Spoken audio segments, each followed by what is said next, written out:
you ever been through something and you don't know what just happened, but you know it was important to go through? This is that journey for me.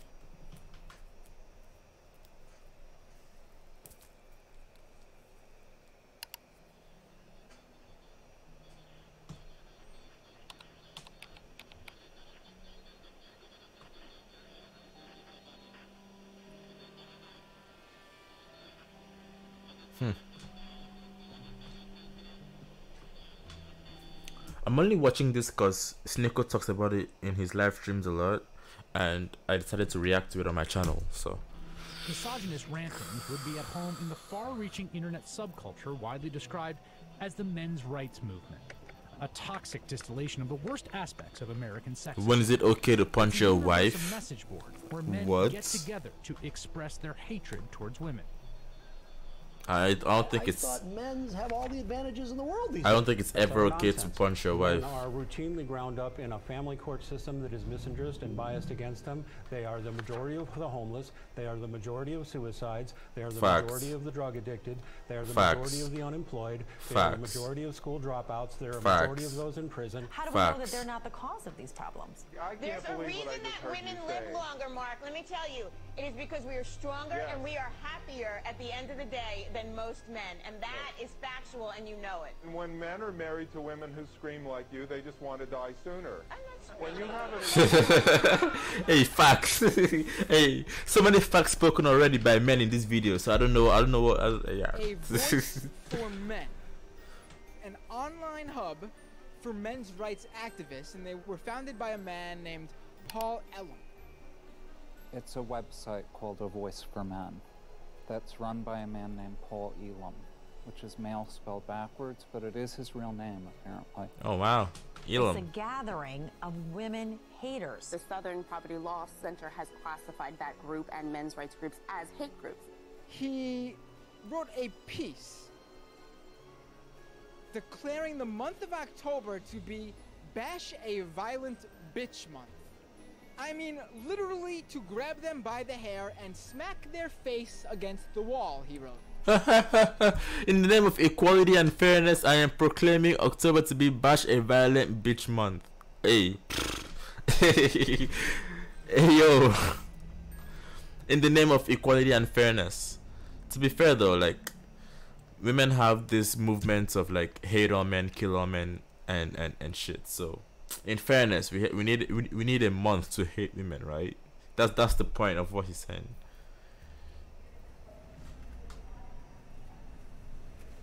Because females have become so outlandish, it's crazy.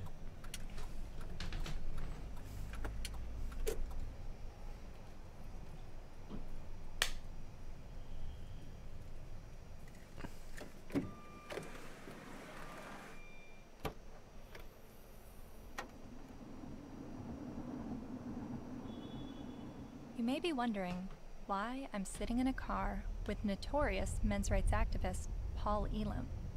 That's a valid question, and to answer it, I need to start at the beginning. The beginning of Why do how men I drink became water so a much? feminist. I was a quiet kid preferring to observe from afar. My mom put me in theater classes when I was 8 years old to break me out of my shell, and I loved it. So much, to the point that I decided to move to Hollywood when I was 18 years old to become an actress. What I wasn't prepared for was to be pigeonholed as the blonde who always died. Billy?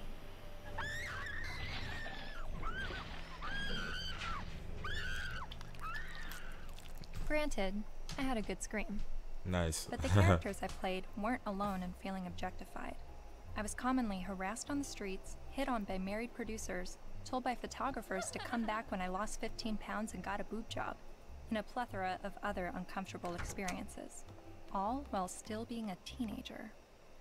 I started to realize my role in the world seemed a little too similar to the unfortunate roles I was auditioning for, and it was not how I saw myself or the person that I wanted to be. So, I quit acting and bought a video camera.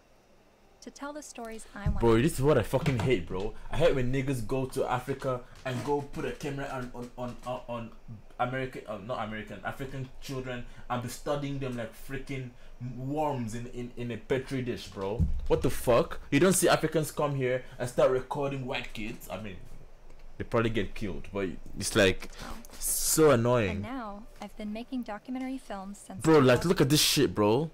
When I was 21 years old. Most of my work has been about women's issues and sexuality. I've covered a range of topics from the phenomenon of purity balls to reproductive rights, single motherhood, and LGBT rights. After releasing my film in 2012 about marriage equality, I was at a loss of what topic to explore next. And that's when two horrific stories broke the news. Two-star high school football players in Steubenville, Ohio, have been found guilty of raping a West Virginia teenager. The video shows the former Steubenville student callously joking about the incident. That's like rape. It is rape. Bro. They raped her. Did you do it? Bro. They raped her. This is the funniest guy. They raped her. Outrage across India as a 23-year-old woman, the victim of one of the most horrific rapes India has ever heard of. A 90-minute horror for a 23-year-old medicine student on this bus. Gang raped and beaten. Her friend assaulted and thrown out of the bus. Every day, every woman is facing violence on the streets. I started to research this rape culture.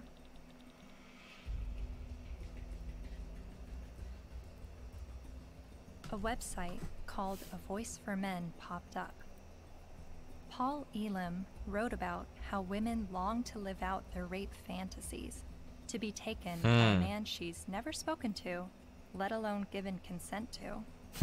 As I read, I was asking myself, is this the rape apologist that I've been hearing about? The victim blamer who perpetuates rape culture?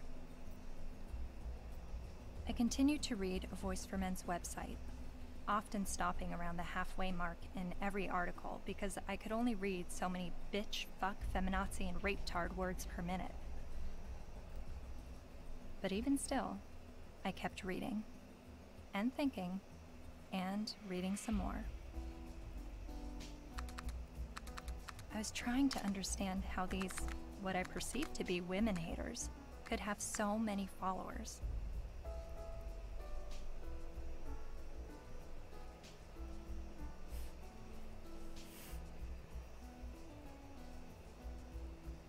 So, I decided to meet these MRAs.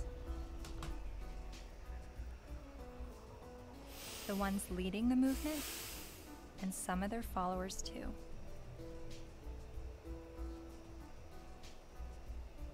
And this begins my journey down the rabbit hole.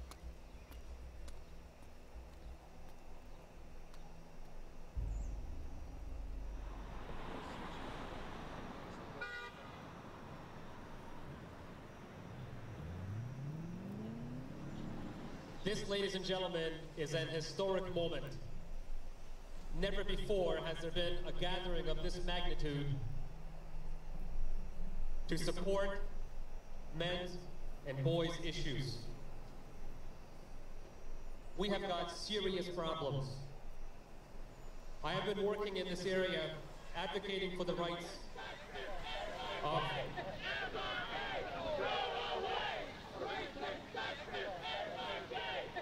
and here we go. How are they sexist and racist? They're not even talking about women or black and or white men. They're talking about men. They are there to talk about men. They haven't said a single word about women. So where's the sexism? What?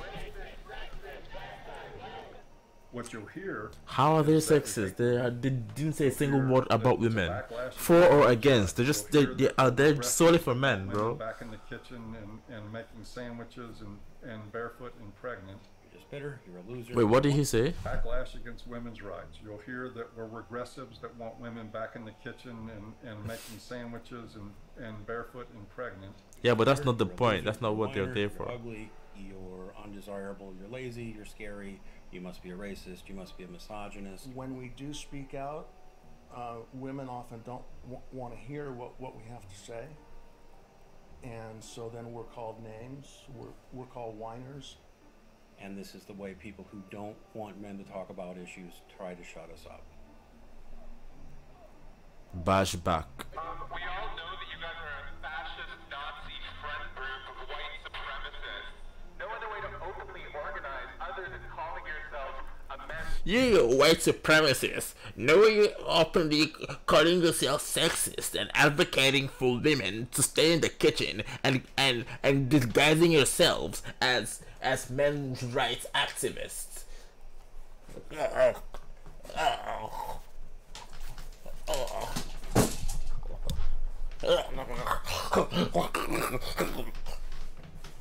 Freaking looks like he has epilepsy or something, bro. No other way to openly organize other than calling yourselves a men's rights group. We're somehow disempowered because we're white men. Maybe it's just because you're pathetic. But these are the most feminine men ever. But this man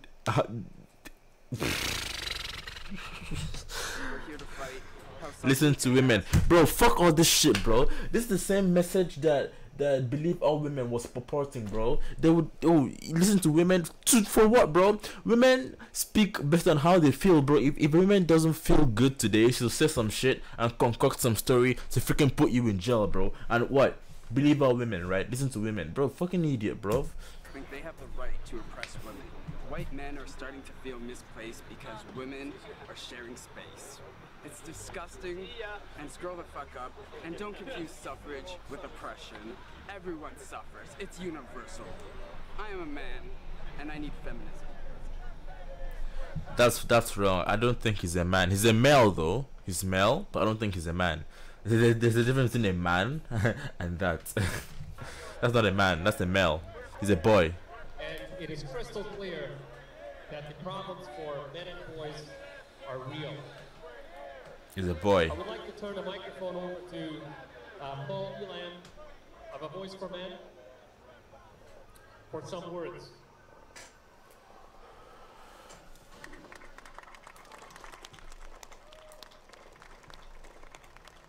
This is a historic day.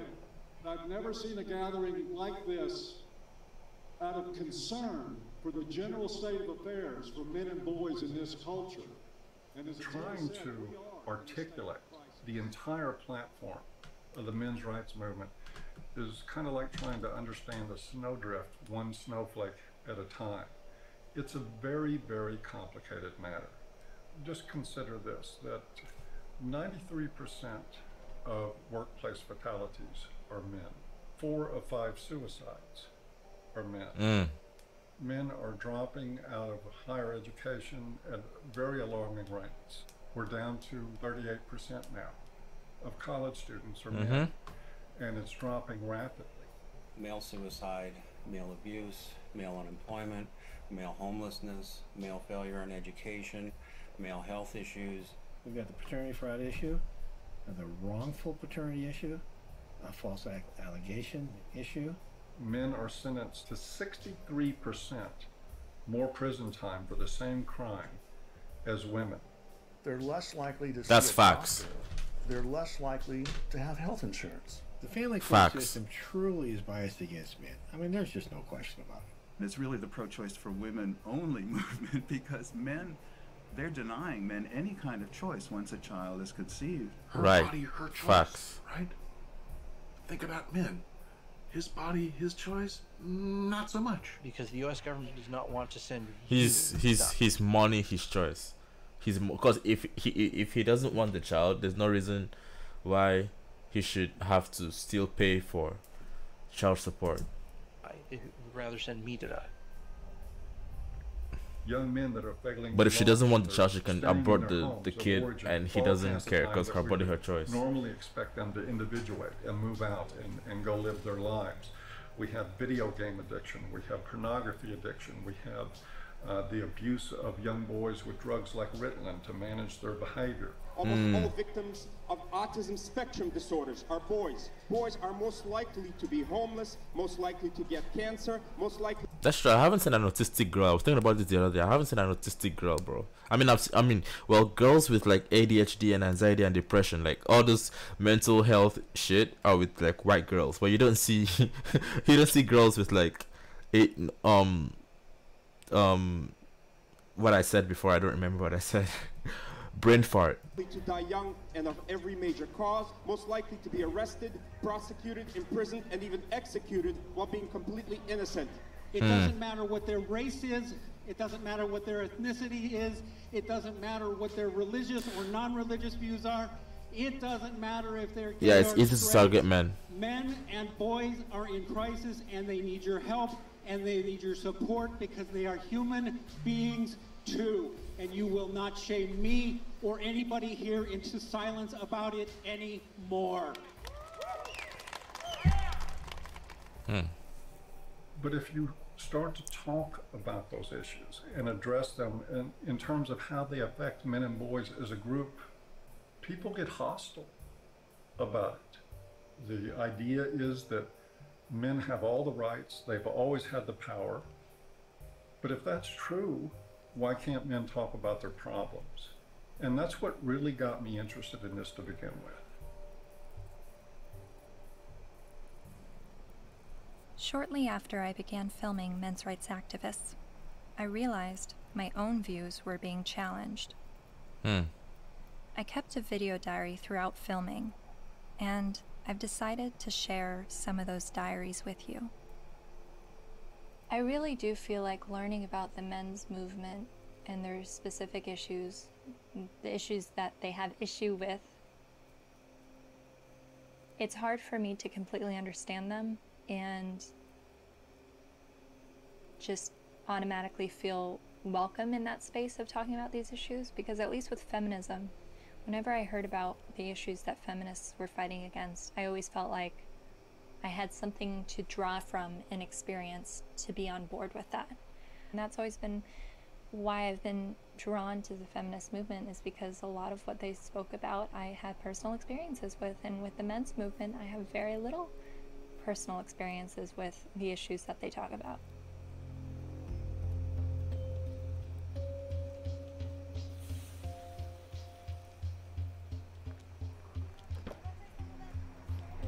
A cab driver who was driving a cab 70 hours a week was not saying, I am earning this money to have power over my wife.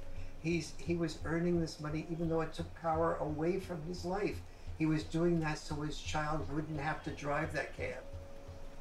Facts. and you tested the exact same thing, bro. A man that is carrying garbage in the morning at 4 a.m. is not doing it to say, oh, I'm going to oppress that bitch. It's like, no, I'm doing this to provide and protect for my family and that bitch, you know?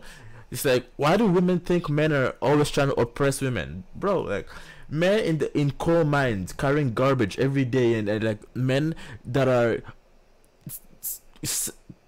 on like building buildings and risking their lives every day are not doing it to oppress women. Like, what the hell? You think we want to put our lives in danger just to oppress women? How? Why? No.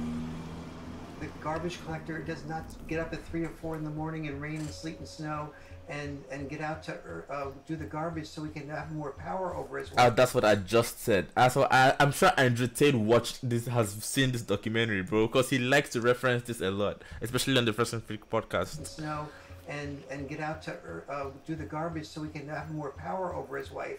That's power he's losing over his life in order to make his contribution, his sacrifice, his way of loving.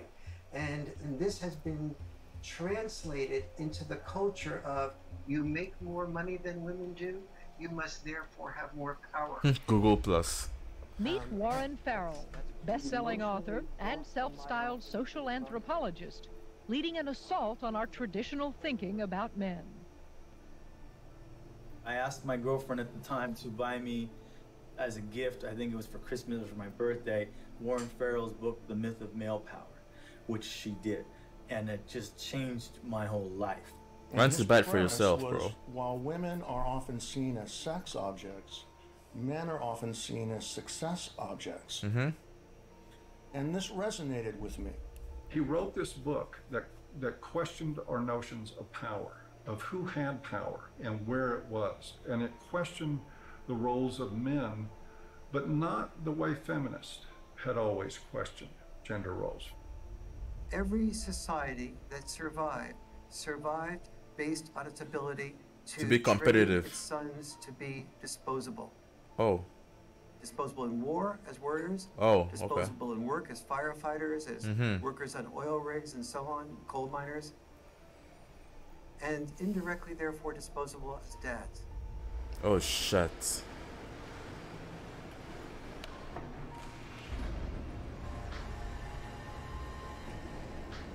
Oh my god.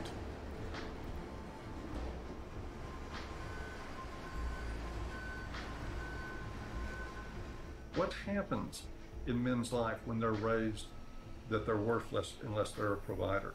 That they must work, even if they have to take on extremely dangerous work, they must get this done or they're useless as men.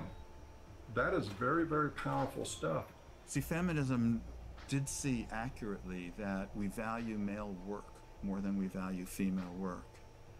But there's also the issue that we value female life more than we value male life. Yeah, we value female life is extremely way more valuable than male life. It is.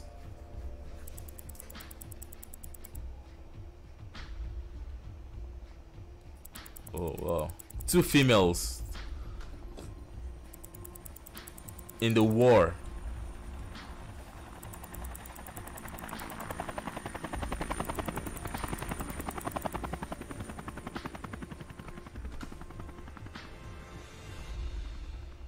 Even when that plane went down in New York City a few years ago, and that, you know, the pilot was a hero for the way he landed it and saved everybody. Word arrived over the citywide fire frequency that a commercial jetliner was in the water with 155 people on board.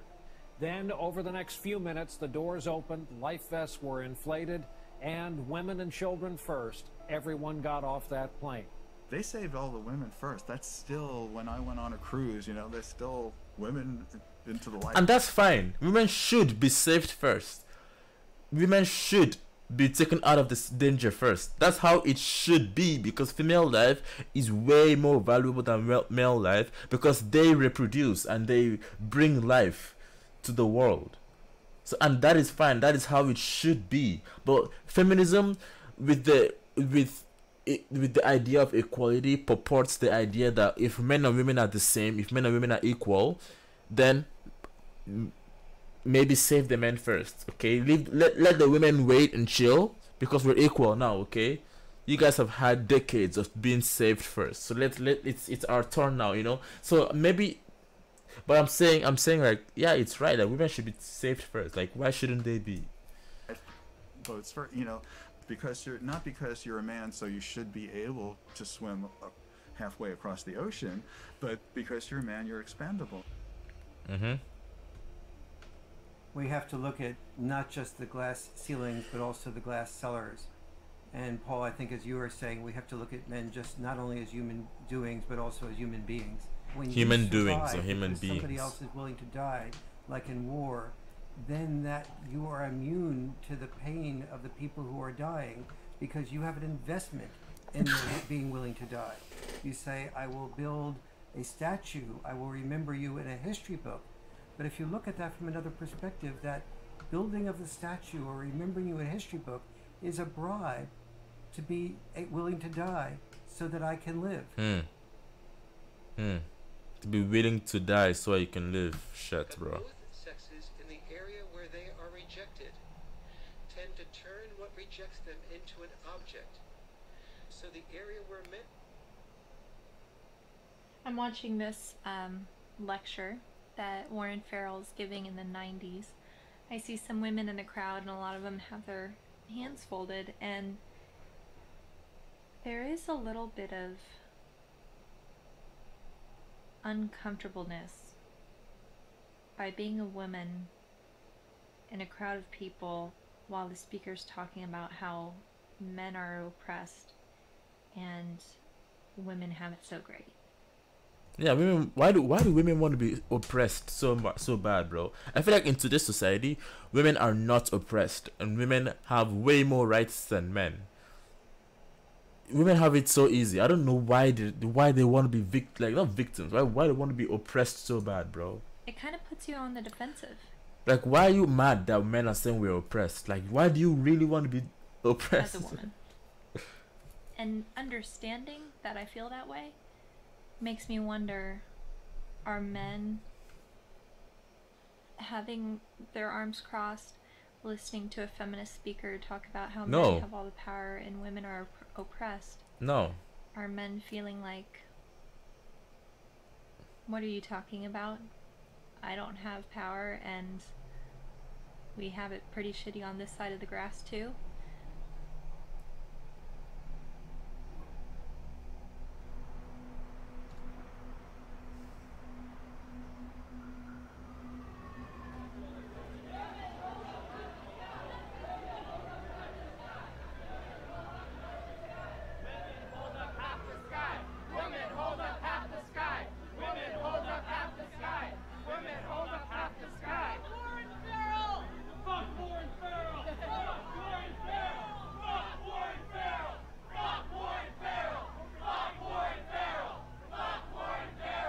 In 2012, Dr. Warren Farrell was speaking on behalf of men's issues at the University of Toronto in Canada. A feminist group protested the event. Be fucking ashamed of yourself. You're fucking scum. You are fucking scum. Fucking rape apologist, incest supporting, woman hating, fucking scum. Is there someone else I can wait?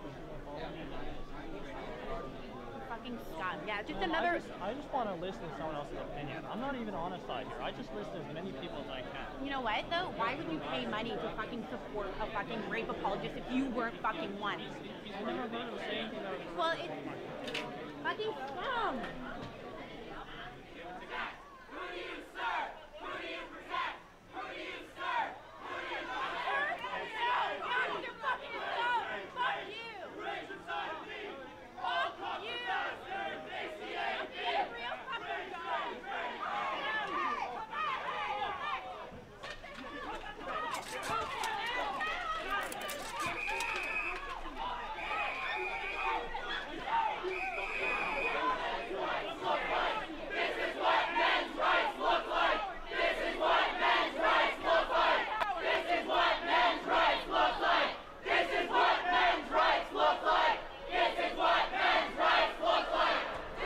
Bro, the men in the crowd yelling that, like, chanting as well, are just there to get some pussy, bro. They're just there, like, what the fuck? Aren't you a man, bro? Like, niggas just there to just see if we can get some pussy.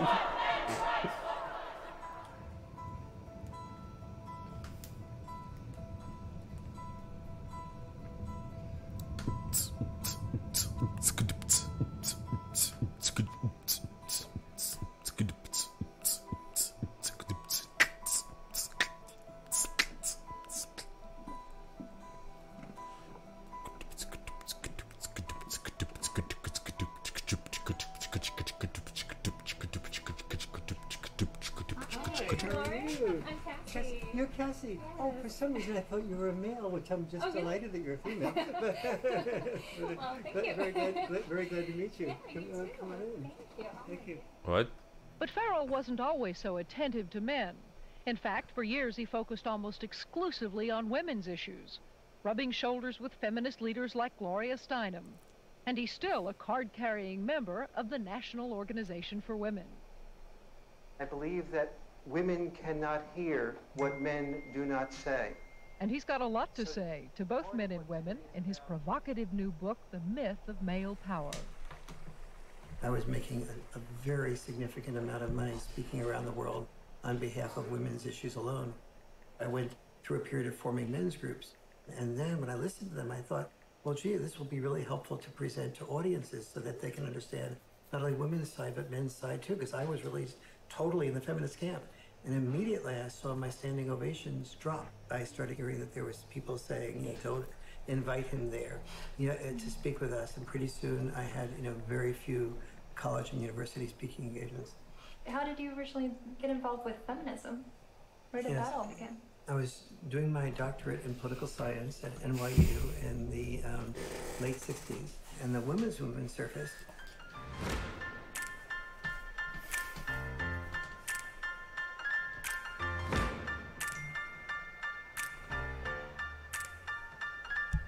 And I started to say, this is the most exciting thing I've ever heard, because I'd heard of civil rights, gay rights, but suddenly women were saying, I don't want to be confined to just being a homemaker or a secretary. And so it's like, why shouldn't women be encouraged to do everything they possibly can do? And at that point in time, I saw a lot of women marrying men that they weren't completely in love with, but the man earned a fair amount. And so I thought, that's just a form of prostitution extended over a lifetime. How depressed that must make a woman. And it's not going to be good for a man either. He never knows whether he's loved for who he is or loved for what he has. And he's afraid to give up producing because he's afraid to lose love. And so, but I feel like women feel the same way as well. Like they don't know if they're being loved for who they are or for how they look. Were successful to me appeared to be women who would free men from having to be all, wrapped up in just being the only breadwinner and supporting 1, 2, 3, 4, 5 people, which, it's one thing to support yourself. When you're supporting 5 people, you don't have the freedom to question your boss because you're supporting 5 people. The first issue of feminism was to say, just because I'm a woman, maybe I don't want to spend my life raising children. Don't force me into that role against my will. So they looked at men and said, well, you're not forced to raise children. You don't have any issue. But for men, the traditional sex role was not raising children. For us, the traditional sex role was to be a provider, a protector, and to initiate relationships. Right. I think the men's traditional roles are more dangerous and require more physical and mental stress than just sitting at home and raising kids and just making dinner and lunch and just cleaning the house. Like, come on, like, why? How is it against your will? Like, bro, it's your biological imperative to be drawn and be obsessively drawn to the wants of your infants, bro. Like, if your child is there crying, you want to go feed them, bro. You want to go see what's wrong because you carried that baby in you for 9 months, bro. It's just how it is. It's just how it is. Men will never have that. Men will never ever have that. As much as we love our kids, sometimes we don't even know their birthdays. My dad doesn't even know my birthday. I have to call him and remind him. Okay, my mom is calling me like 5 times a day, checking up on me. Like, that doesn't mean my dad doesn't love me. My dad loves me. He loves me. But my mom loves me, like, the way she loves me is different. Like, my dad will kill for me, but my mom will kill for me as well. It's just, women feel like, I don't know, man. Each of us has traditional sex roles. Don't force us to carry out those traditional sex roles. We have the same rules set up for men that they've always lived by, that you need to protect and provide at any cost. But we've changed everything where it concerns women. They now have access to everything men have always had access to education, to work, to whatever they want to do. But they're not the ones driving the semis. And they're not the ones in the coal mines. Exactly. You don't hear the National Organization for Women complaining that there is just not enough female ditch diggers. It is still men carrying the lion's share for what it takes to operate and maintain this society. And it is still the expectation that if somebody's going to go down with the ship, it's going to be men. It has to be men. It should be men.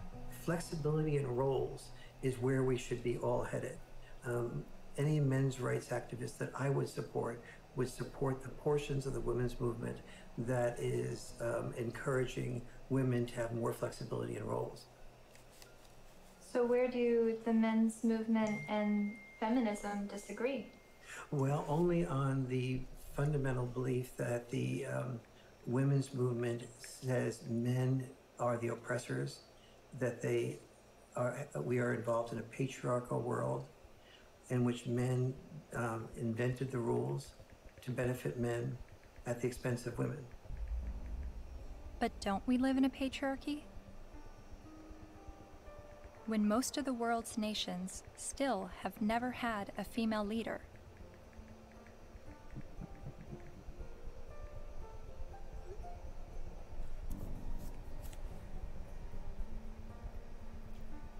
And less than 5% of CEOs of Fortune 500 companies are women. You have to look at this in a larger perspective. Patriarchy is the result of gender roles and not the vice versa. Traditionally, women's power and responsibility has been in the reproductive sphere, while men's power and responsibility was in the productive sphere.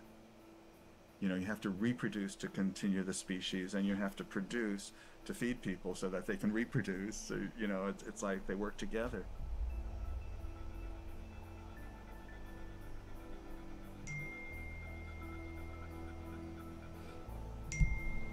And most cultures divvied up roles because women were responsible for childbirth and were more likely to breastfeed. They're not more likely to, they did the breastfeeding. They tended to be involved in the role of raising children. Men tended to be involved in the role of raising money or making a killing of the animals or making a killing on Wall Street. But those were our obligations.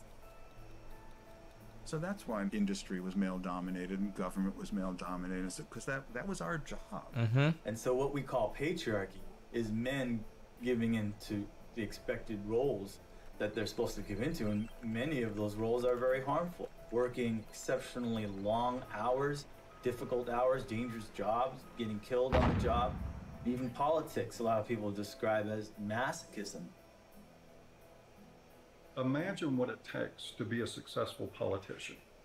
Imagine how much of your personal life that you give up, how much you work, how much privacy that you sacrifice. How much time away from your family you're spending. Like, a lot of these men don't see their family. Like, my dad, personally, I only saw my dad on weekends, every other week.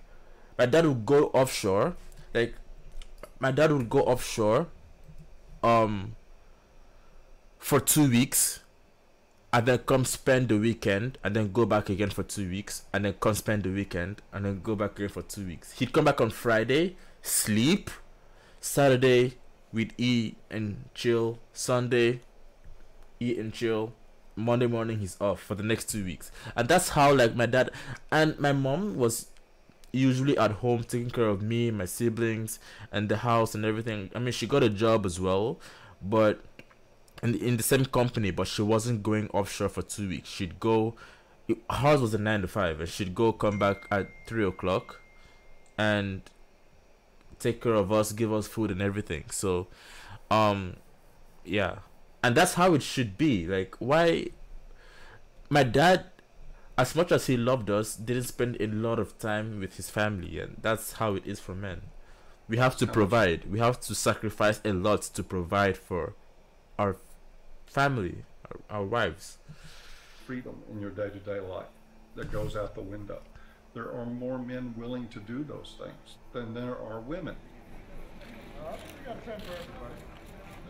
But also, just because men are the ones, for instance, writing the laws in general, doesn't mean that the laws are protecting men. Exactly. You hear about patriarchy, right? All the evils of the world's from patriarchy, but we're the ones dying. You know, and we die for you guys. You know, exactly. Our families, our friends. In every society that's ever existed, women have had privilege and protection that men did not. For example, we never hear about how men were excluded from the Forced Labor Convention of 1930 for years. The Forced Labor Convention was an international treaty that banned slavery and forced servitude, but it made an exception for able-bodied males ages 18 to 45. Eventually, they got rid of that, but there was still an exemption for prisoners and military, which is 90% male. Stop pretending that you're oppressed and men are your oppressors. Thank you. It's a lie, and it's a hurtful lie. Thank you. And it's a hateful lie. Thank you. Wrong. Thank you. It's wrong. It's very wrong.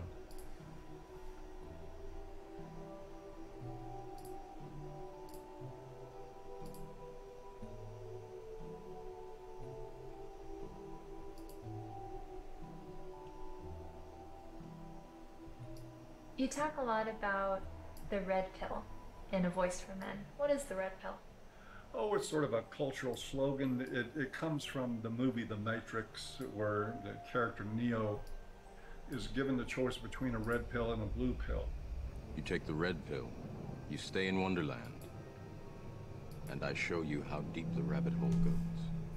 And if he swallows the red pill, the scales will be peeled back from his eyes. He will see everything that he hasn't been able to see. And if he takes the blue pill, he'll just go back to sleep and live in his sort of unaware, semi-comatose state forever, and probably be a lot happier. It's a pretty apt analogy. So what is the blue pill in this world? Well, the blue pill is the paradigm that most people live by, that men have all the power, that they've always had all the power, that domestic violence is a problem that's committed by men against women only, that sexual assaults are only committed by men against women, that women don't make the same money for the same work as men. That's Men so not to false. rape. Only men can stop rape. Men commit domestic violence. We need to stop violence against women instead of just stopping violence. That is feminist training. The MRAs say that we live in a blue pill world where women are victims, men are perpetrators, and it's all a lie. And that we're brainwashed to believe this, and that it's not true, and that men are slaves in this world, and women are... I don't think women are necessarily the puppet masters, but I think they're saying that women... We slave for women. The easy way out, and men are... We slave for they're women. given medals and statues and written in the history books to justify them dying and being slaves to work or being... The awards, like he said, it's a bribe for being willing to die to live. being used to progress societies.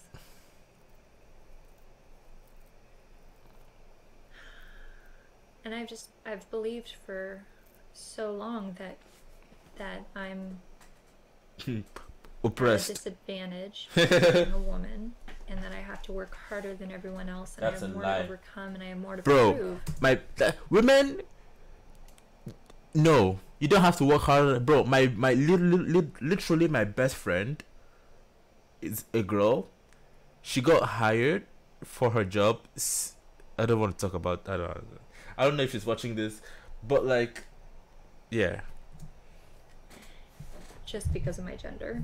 Nah, But the MRAs are saying that this is all a lie, and that guys are actually the ones that are disadvantaged and discriminated against. And actually, the more I learn from him, the more I think, thank God I wasn't born a guy. Oh yeah, you because should. I don't think that the expectations on men Are so high. is good or healthy. I mean, Yeah, they it's have not. so much pressure to succeed and to be strong and to stand up and protect others and to put their lives on the line. I don't think I would want that responsibility. But, 50 years ago, no, I wouldn't have wanted to be a woman. Like what? What did you have to do 50 years ago? All you had to do was stay home and take care of the kids, bro. How dangerous is that, bro? What? Like what? No, I mean, maybe it's right now that the tides are changing and women have the better deal. Well, no, I don't know. Just accept it, bro. Stop trying to battle the freaking thing. I don't know. No. Just shut up, bro. Just accept it, bro. That it is what it is, bro. Men are suffering. Why is she so conflicted, bro?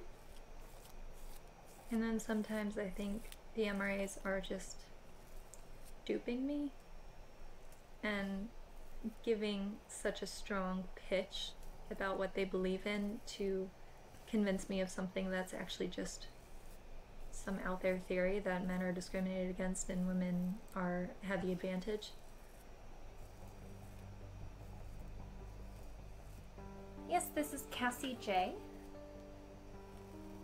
It's regarding a documentary about the men's rights movement, and we're looking for feminist voices now to speak in the documentary.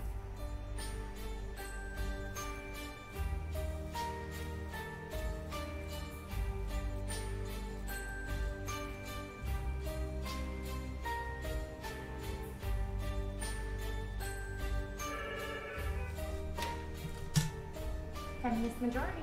Yeah, hold on just 1 second.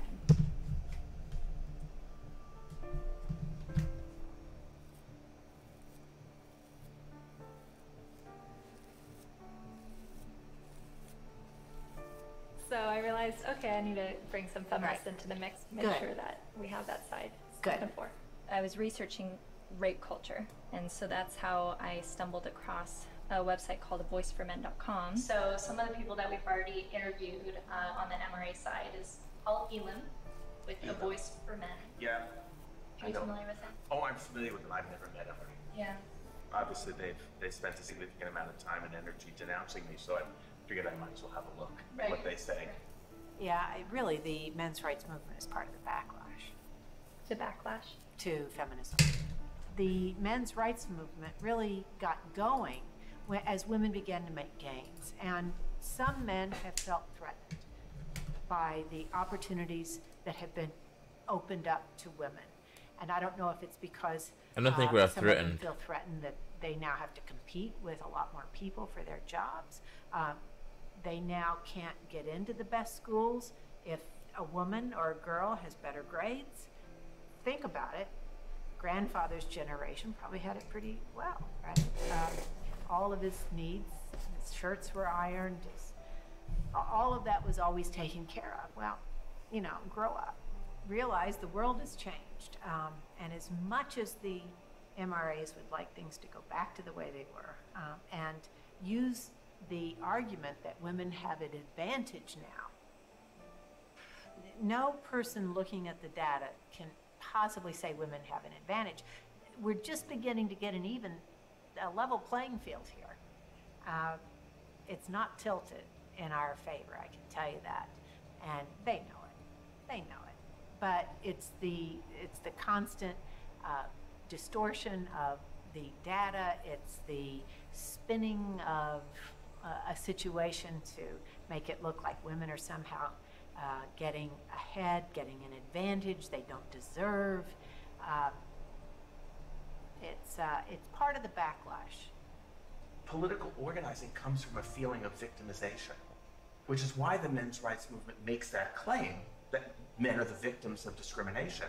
But it doesn't have much traction because, you know, you look around and it's hard to see it. We don't have movements called, you know, straight liberation. You know, the question I would pose rhetorically is the men's rights movement really the gender version of the white nationalist movement? Because there are plenty of white people who say that they are the victims of reverse discrimination. So of course it's not going to have very much traction. You can't really organize the people who are superordinate.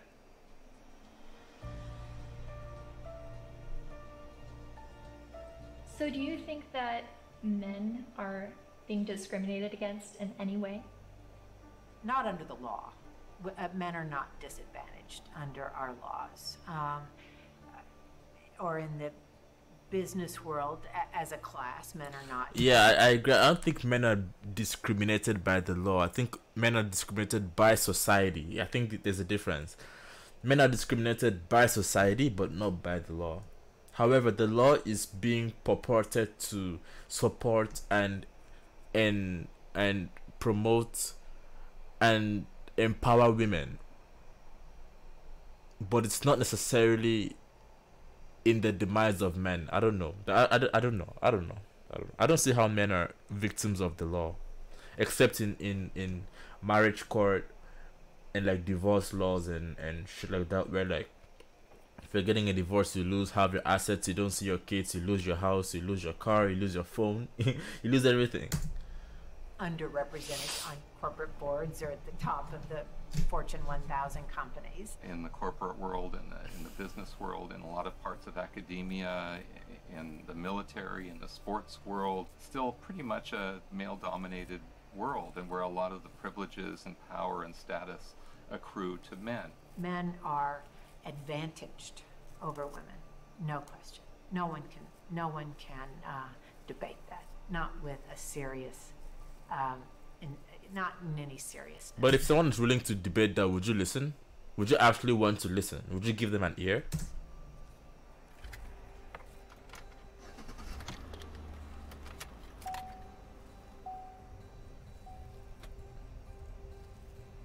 I was a math major as an undergraduate, and one of the fundamental things about geometry is the distance from point A to point B equals the distance from point B to point A. And if women are so different from men that men can't understand the female experience, we need to listen to women to describe it, then the male experience is so different from the female experience that you can't understand it. You need to listen to us. You can't really compare how men and women have suffered from sexism, because there's no way to quantify, that kind of suffering. So if a woman says, well, I miss 30% of my income,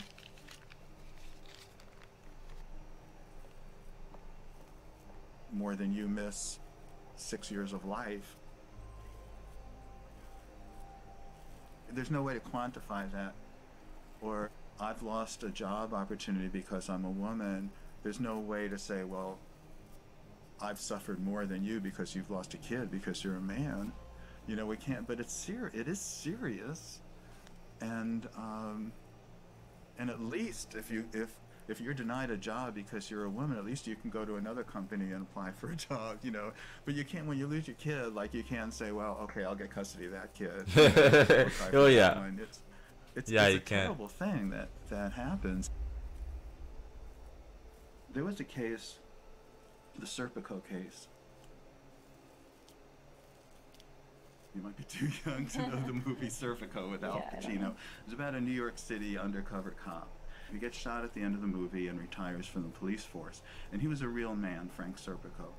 A woman after the movie, after this was made, decided she wanted to become a single mother and tricked him into fathering a child.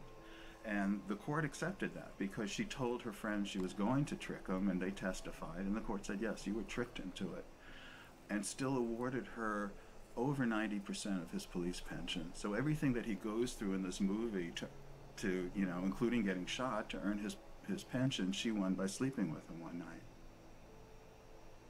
My son's mom wanted to have children with me, and I had always refused, saying, you have this anger problem, you need to get counseling, I'm not going to consider having children with you until that's dealt with, because she would lose her temper almost every day and just use any weapon she could, and like a child's the perfect weapon. So I was really definite about that. But she also used to proofread my articles for me. And I wrote an article for Playboy about Serpico. And when she read that, she told her friend she's going to trick me into fathering the child. She doesn't need my permission.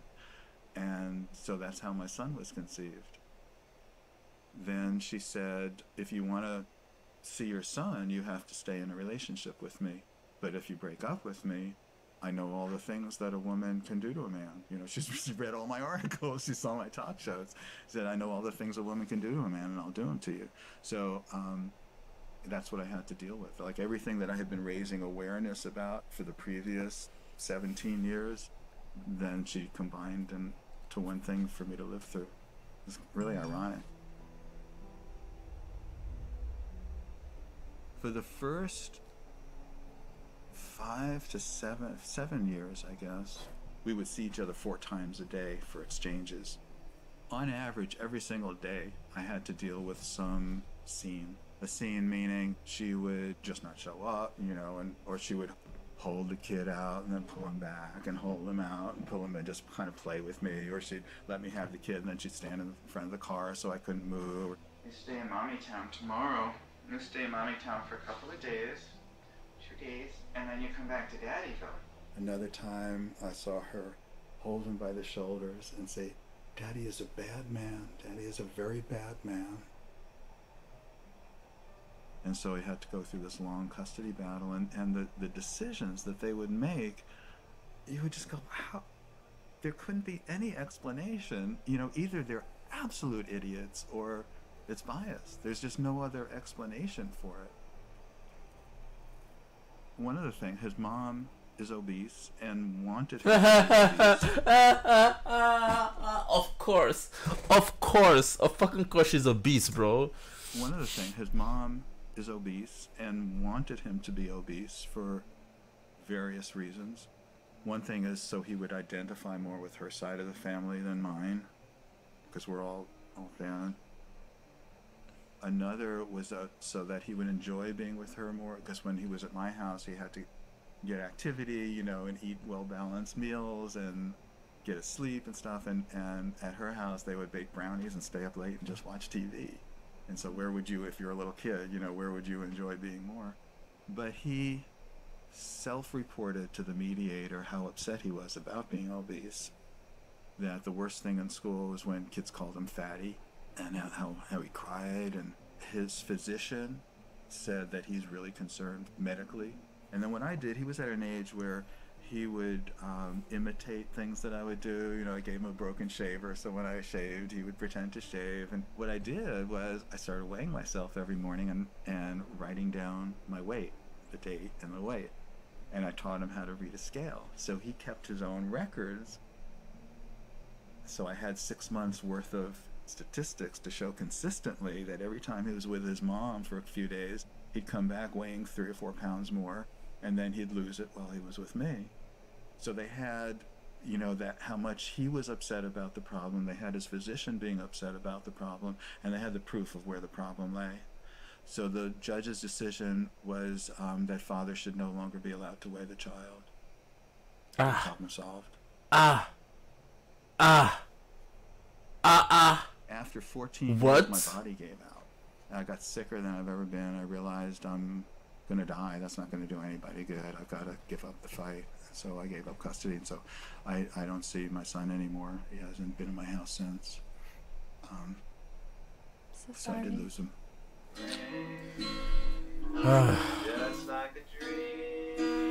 And he didn't do anything bad. He did abuse the child. He did not freaking teach the child to be violent. He wasn't violent to his mother in front of the child or anything. Like, she was just being petty and just being a freaking female, bro.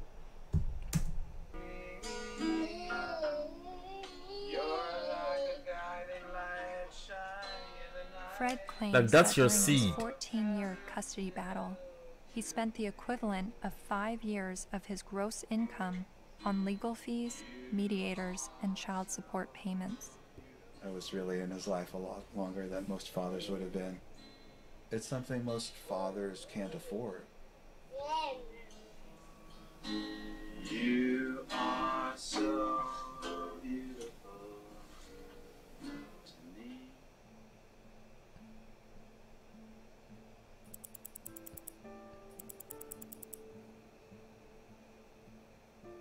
We generally know that fathers don't get as good a deal in family court, and we don't really complain about it until it happens to us. And even then, a lot of men don't. Many men's rights activists come into being men's rights activists as a result of getting a divorce, wanting to be equally involved with the children, and realizing that women have the right to children and men have to fight for children. When your family courts run on the Women have the rights to children and men have to fight for children. See, it rhymes, but you know, it's true. That mothers are more fit to be custodial parents, and that fathers are more fit to provide a check every month and to become what we like to call Uncle Daddy, where they visit their children. to me, that's one of the greatest obscenities in the world. Uncle The Daddy, idea- what the fuck? Am I slow? Like the way I'm responding to this shit, bro, it's like it's hitting me late. Uncle Daddy, bro, because he has to come visit his children. Of Fuck. visiting your own children, where you get to see them for 2 hours on Wednesday night, and you get to have them for X amount of hours every other weekend, and you have no say in how they're brought up.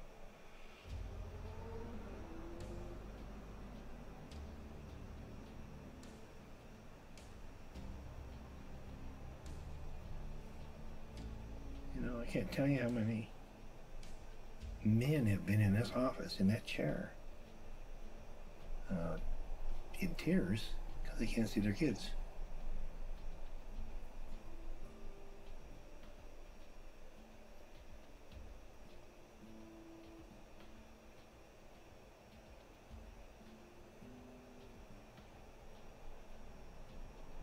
And some of this stuff ends up in horrific consequences.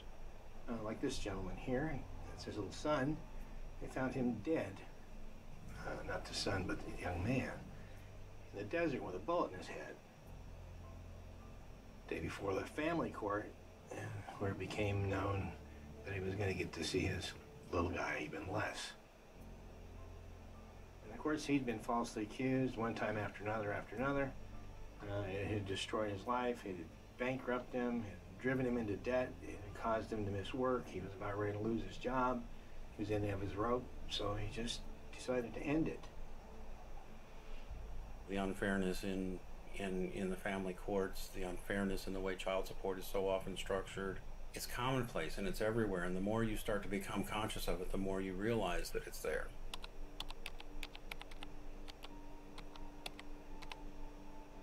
I started to research some father's rights issues and came across some harrowing stories.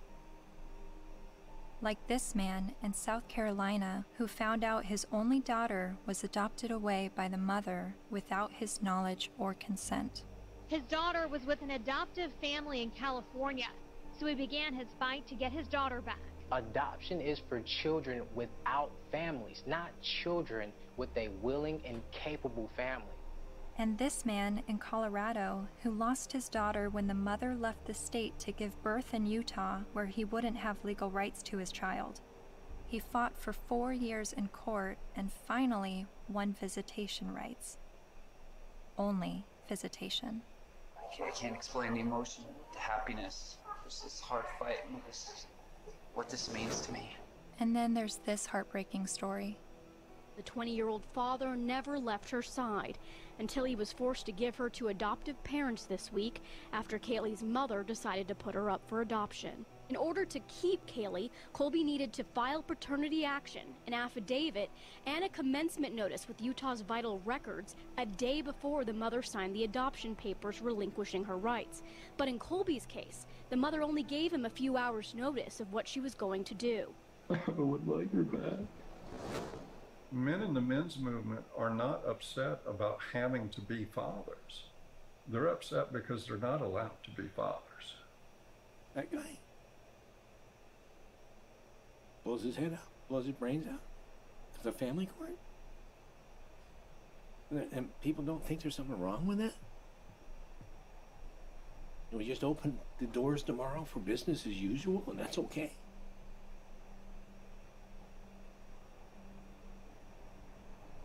I love how she started this documentary thinking women were oppressed, and like within 5 minutes everything just became Aikido. Aikido, not Alkido. Aikido. I don't know. I've always thought of feminism as being the fight for gender equality. Oh yeah, but it's And yet, gender. I've never heard about it's father's female. rights and the injustices going on in family court. Why is this? I decided to ask gender studies professor Michael Mesner. Well, I'll just say I don't think it's I don't think that a lot of their assumptions are correct to start with. There's no doubt that there have been some men who get just screwed by court decisions and custody cases. But I think when you look at the broader patterns, you know, it's still the case that in intact heterosexual families with kids, women are still doing the vast majority of the housework and childcare, and there's a lot of sort of father absence, lack of participation by fathers, some of whom I think then after divorce happens end up suddenly wanting equality, as fathers when they haven't really been participating equally as fathers before. So to me, it always kind of swings back to the feminist perspective of how we need to push for full equality across the board, including before divorces. If we have that, then we might expect more symmetry after divorces happening. The more I researched fathers' rights, the more I realized how deep this rabbit hole goes. Not only in the amount of issues, but also in the vast array of perspectives on these issues. I decided to create a flowchart of what I thought fathers' options might be following a surprise pregnancy. I then put a green line for the paths that I thought would be good turnouts for the father, and I put red lines for the paths that seemed to not be good for the father. Then I created a flowchart for women's options, and did the same with green and red lines. And as I stepped back, I saw all the red lines for the women's options if she does not want the child. But something dawned on me. Of every path the biological father could go down, he's at the mercy of the woman's sole discretion. Although women have very difficult choices to make, she at least has the choice. But for biological fathers, they have no say over their parental destiny.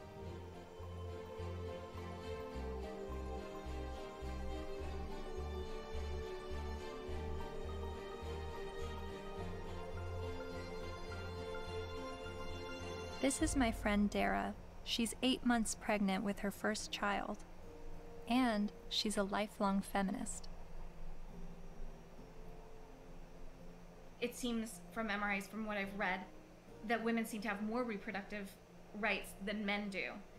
I don't know what to say, like, we carry children, they're never gonna carry children, it's just a different thing. So I guess, as much as possible, take the steps to prevent yourself being in that situation. It's just, I don't know what to say. There's no, there's nothing like a woman, women have been blamed for, and still are, for, unwanted pregnancies, choosing to have an abortion, not choosing to have an abortion, choosing to put their child up for adoption, when, the burden lies on a single mother. If the man leaves, there's real, societally, she's lambasted. So there's a lot of things that women deal with in that regard that men don't actually deal with. So I can have compassion for their situation, but I don't know that it's going to change in the way they want it to, because it's biology, So if you're going to be having sex that could result in pregnancy, and you haven't had this conversation with the woman that you're having sex with, you better have it. You better have it fast. That's when the man has the ability to make decisions, either not to engage in sex or to use condoms and to use other forms of contraception. So that's where his role comes in. Once he's impregnated her, she's the one now faced with continuing a pregnancy, faced with the health risks that accompany pregnancy. So his rights have to be exercised early, but once she's pregnant, all decisions must be hers, because ultimately she is the most impacted. There's just no question, and she ultimately has the responsibility for that child.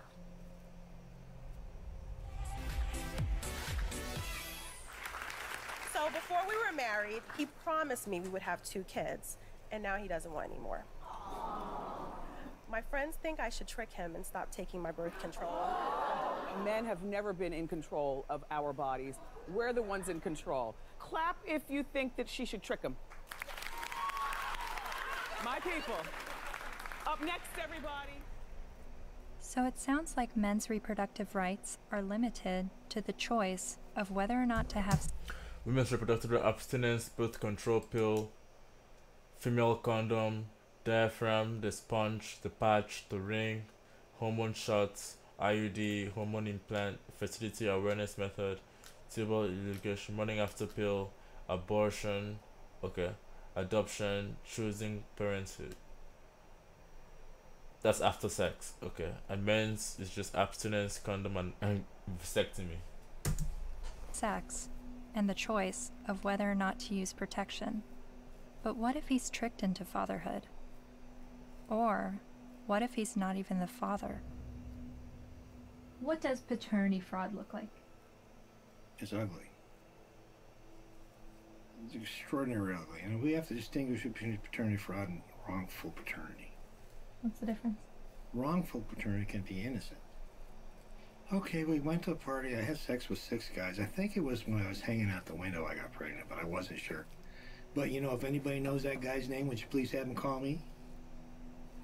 And then she names one of the other guys, and he didn't have sex with her. It wasn't malicious. It wasn't intentional. She wasn't trying to harm anybody. She was just trying to figure out who it was. Wrongful paternity. More often, and less facetiously. Okay, I'm married, I had an affair. Obviously here, there's all sorts of problems because there are more victims than the person who's named as dear old dad, who may be the wrong one. There's everybody involved in the family, like a situation in Texas, where the family had 5 little towhead kids, all guys, all little blondos. And all of a sudden, one day, one of the little blondo kids gets in trouble, has to go to the hospital. They can't get a hold of mom. They get a hold of dad. Dad rushes to the hospital. Needs to give blood. Whoops. Can't do it. Wrong blood. What? All the kids look alike. Turns out it was the guy down the street. You've heard of this case? No, it's a real case. So what happens to this family? Can you fathom what happens to this family? How do you think the kids feel when they find out dear old dad isn't dear old dad and it's the guy down the street? How do you think dad feels? That these 5 little boys that he still loves dearly, when he finds out they're not his bio children, but he still can't tear away because he loves them. He's devoted himself to these. How do you think it feels? I mean, it's horrific. Horrific. That's not wrongful, that's deliberate. So that's paternity fraud. That's paternity fraud. She knew who the father was and lied about it. Paul was right when he said, trying to understand the men's rights movement is like trying to understand a snowdrift, one snowflake at a time. There are unique fathers' rights issues that vary between unmarried, married, and divorced dads. But there are also men's rights issues for non-biological fathers. Like this man who is facing jail time for failure to pay child support for a child that DNA tests prove isn't his. Carnell Alexander still owes more than $30,000 to the state for a child that's not his because the mom wrote his name down because she needed to name someone in order to get welfare benefits. And I had to put him down as the father. That was the only way I can get the system. I'm almost homeless. I'm almost in jail. I'm out of work. My money is being threatened to be taken. He says the law needs to be changed, so when this happens, as it often does, other men don't become dad by default.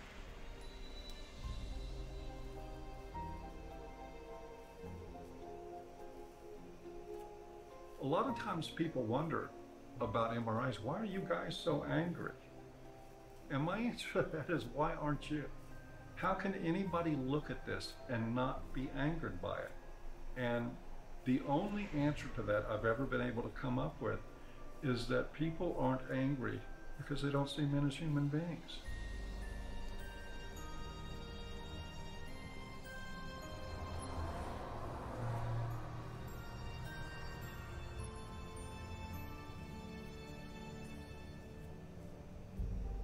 I continued traveling North America, meeting MRAs from all walks of life, Hearing their personal stories, their red pill moments, I met a young man who was sexually abused when he was 16 years old while living at a residential home for people with developmental disabilities. She's the only woman I've done anything ever with, partly because it just messed me up so much. She continues working there. She hit me in the face. She actually hit me throughout the house, chasing me throughout the house. When I reported my domestic assault to the police officers, I did not at all bring up the fact that I was sexually assaulted, because if he wasn't going to believe that I was a victim of domestic violence, there was no way he was going to believe that I was going to be a victim of sexual assault. I met the honey badgers, women who are men's rights advocates.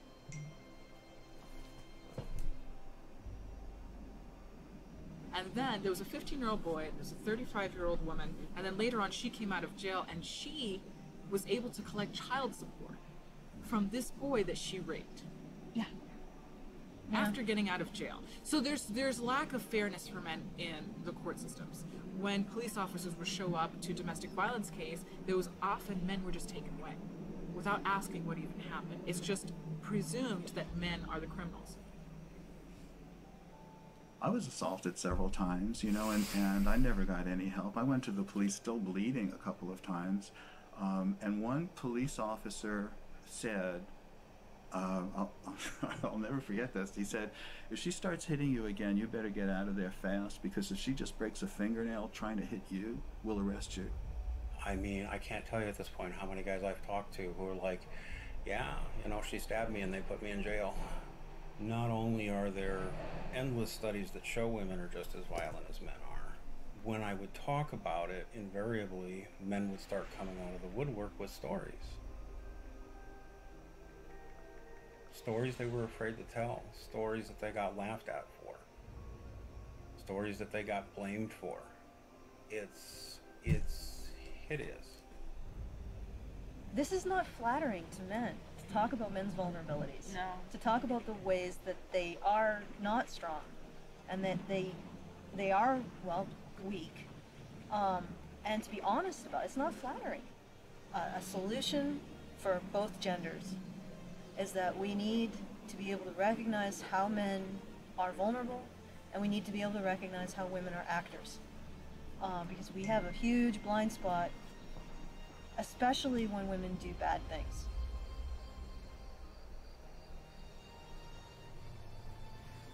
My best friend that I grew up with since kindergarten was being physically abused by his wife, who he'd been married to for 20 years. She'll break glass and throw it at him, punch him. I've seen it just happen spontaneously, and it was frequent. And he's bigger than her, but he didn't want to hit her. And he didn't want the children, they had 3 minor children, he didn't want them seeing this at all. So he would usually just go outside, because there would be glass breaking or things being smashed or yelling, and he knew that the neighbors might think it's him. So he would go outside so the neighbors can see what's happening. Eventually I said, look, you need professional help, and so does she, and maybe the kids do too. So I called a bunch of domestic violence shelters. I just looked around online and I called, but every place that I called said, we don't help men. We don't help male men at all. And I started becoming curious about why that was, because I learned that these were state-funded shelters. And I know that men pay at least half of the taxes that fund these shelters if they're state-funded, and I just was wondering why.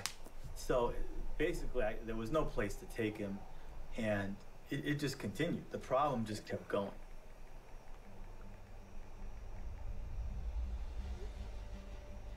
In the United States, there are over 2,000 domestic violence shelters.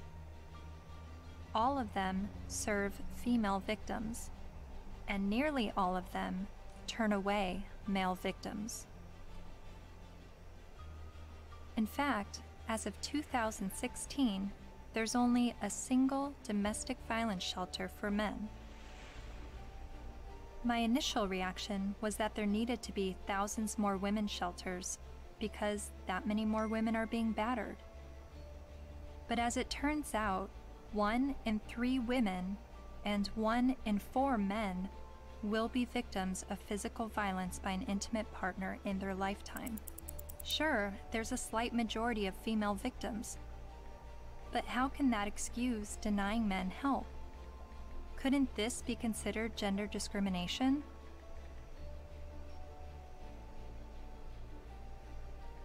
Think of it this way. Roughly 78% of all suicides are men. If suicide prevention services only served men, wouldn't we see the gender discrimination immediately? If there are over 2,000 women's shelters that turn away men, and only 1 shelter for men, obviously the resources don't match the need. How are you involved in the men's rights movement? Well, from the very beginning, when I first opened the Refuge, which was in 1971 in Chiswick in London, almost as soon as I took the women in, I got a house for men. A Voice for Men's editor-at-large, Erin Pizzey, founded the first ever women's shelter in 1971, and she is widely revered in the men's rights community. Because you see, what I knew from the beginning, most domestic violence is consensual. Both are involved. Sometimes one's the perpetrator, the other plays the victim, then it crosses over. It's not as though it's just all men or all women. It's both, and occasionally innocent victims, very innocent. Battered children grow up to batter, that's what I learnt, whether it be a man or a woman. And I now know that if a woman comes in with a history of violence in her own childhood, the chances are she will be probably violent to her children, and she will want to live on this knife edge of crisis and danger. I haven't been allowed to speak. That's the difficulty. Why is that? Because I'm completely barred from all conferences. I'm not allowed to walk up the step of my own refuge. I bought the bloody building. But no, because there's feminists. The woman who runs it is a very heavy feminist. She won't have anything to do with me. What did you say that made them hate you? That women could be equally as violent as men. That was from the beginning.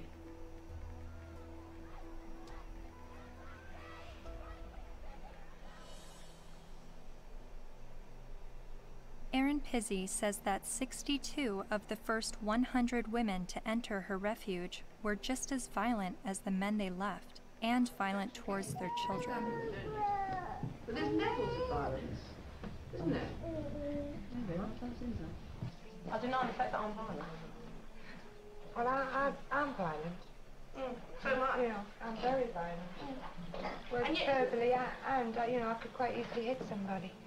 You know, very, very easily. And I've had an argument. But the feminists I've met have an entirely different take on domestic violence.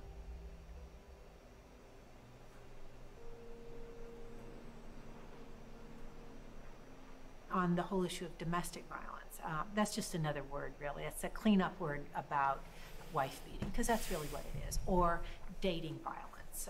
And it's not girls that are beating up on boys, it's boys that are beating up on girls and using violence to intimidate and to control. And we have very few what's called domestic violence shelters, which are places that women can leave their home with their children and get a new start, get out of the violence.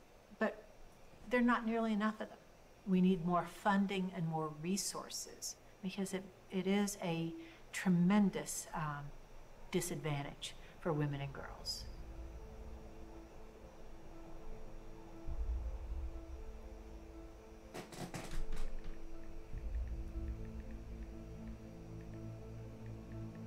In 2014, the CDC released a report revealing that over 5.4 million men and 4.7 million women had been victims of intimate partner physical violence within the previous 12 months. But then why does the media paint domestic violence as a women's issue? The World Health Organization says 1 in 3 women are abused by their partner. 1 in 3 American women experiences domestic violence or stalking at some point in her life. And when it was addressed as a men's issue, The speaker's point was that it's a men's issue because men are the problem. I'm going to share with you a paradigm-shifting perspective on the issues of gender violence. I don't see these as women's issues that some good men help out with. In fact, I'm going to argue that these are men's issues. Why is domestic violence still a big problem in the United States and all over the world? What's going on? Why do so many men abuse physically, emotionally, and verbally and other ways the women and girls and the men and boys that they claim to love? What's going on with men? Let's grant every single empirical case as being true.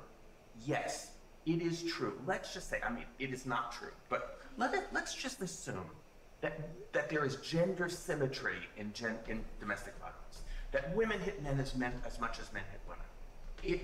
If I were to say that, I would say, and therefore we need boatloads more funding for domestic violence to develop shelters and adequate interventions, because there's this hidden epidemic of men who are being beaten up by women.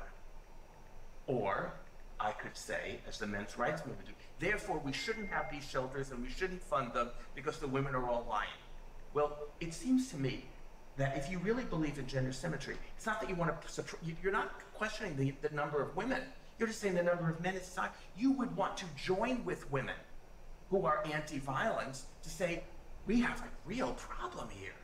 You know, it's not even a gender problem. It's a problem of women hitting men and men hitting women. We've got to get boatloads more funding. Let's work together. That seems the logical response to this. But instead they're saying it's like a zero-sum game. If we fund the women, then we're going to ignore the men. Well, we're not going to ignore the women because we all agree that the levels are as high as we say. But it does sound like a zero-sum game when only women are receiving services in domestic violence situations. And of all the men's rights activists I've met, none of them question the number of female victims, but they are calling attention to the high number of male victims that are being dismissed. So why aren't men's rights activists and feminists working together? Michael Kimmel briefly said something that made me wonder. He said it would no longer be a gender problem if both men and women were equally victims of domestic violence. Is that why the number of male victims are never addressed? To me, it's been fraud for all these years. Why is it we have this enormously powerful feminist movement and virtually nothing for men? Originally, it was capitalism was the big enemy in the 60s and 70s. And it was the radical feminists in America. They moved the goalposts. They said, no, it's no longer capitalism is the enemy. The enemy is patriarchy. All men.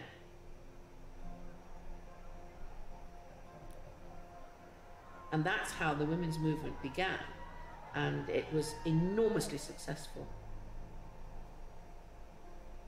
The new mood in the refuges was going to be that no men could work in refuges and can't today. They can't sit on the boards.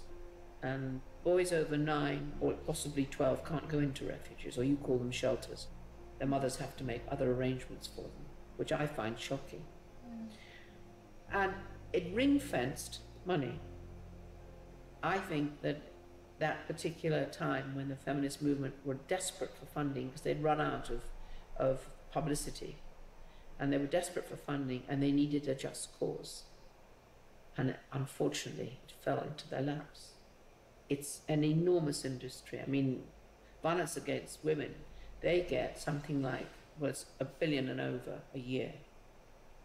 And an awful lot of that goes on really supposedly rehabilitating men, but essentially punishing them with something that's called the Duluth model. Duluth Power and Control Wheel. You guys know about that? No. I gave you a copy. You know, in 1977, I think, a bunch of crazy women up in Duluth, Minnesota figured out they had the solution to domestic violence, and it was all about patriarchy and all about men. And it's the Duluth Power and Control Wheel. Because men are all about power and control. Of course, not you ladies. You guys, you don't control anything. You have no power. You're just sweet and innocent little things. Okay. So when this control wheel is divided up in all these things, you know, about who does this and who does that and blah, blah, blah. Of course, it's all men.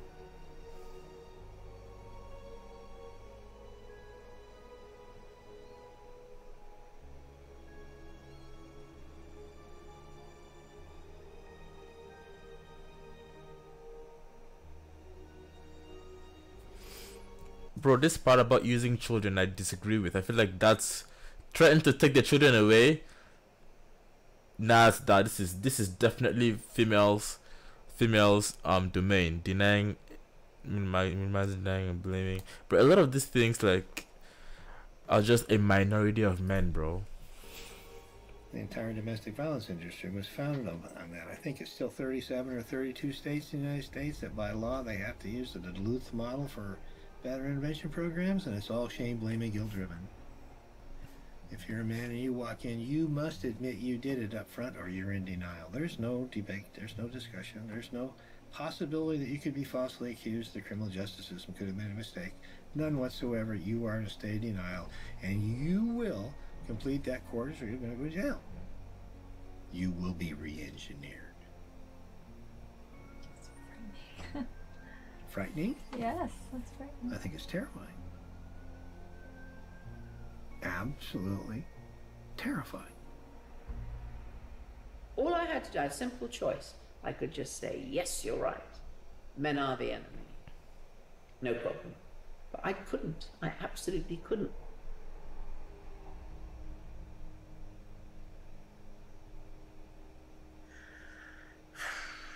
Just getting overwhelmed. Because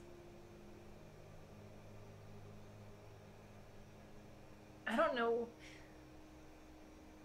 where I'm headed with what I believe and what is right and what is wrong and who is wrong and who is right, and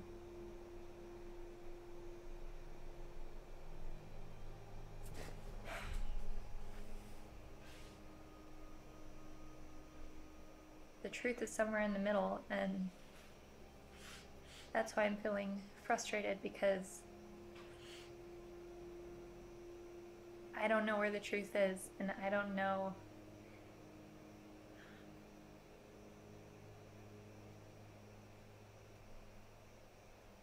When I decided to make a film on the men's rights movement, I never anticipated questioning my feminist views.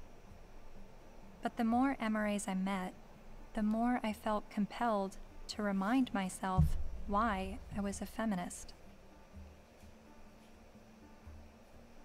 I signed up for a women's group. Welcome to our Women on Your Power workshop. Only 4% of the Fortune 500 companies are led by women. Women only hold about 14% of corporate executive positions and less than 20% of our governmental positions. I made video diaries complaining about how I had to change what I wore to walk alone at night, how much time it took me to get ready for work, all the housekeeping that was on my shoulders. In comparison to other gender issues, these videos seem trivial, but I made them nonetheless. I attended women's rights rallies. No to violence. That's what we are here for, to say no more to violence in any form, especially against women and girls. I repeated women's issues in my head like a broken record. Female genital mutilation, sex trafficking, reproductive rights, maternity leave. And social media helped remind me of women's issues. We have fought for everybody else's equal rights. It's our time to have wage equality once and for all, and equal rights for women in the United States of America. We are struggling for a uniting word, but the good news is that we have a uniting movement. It is called He for She.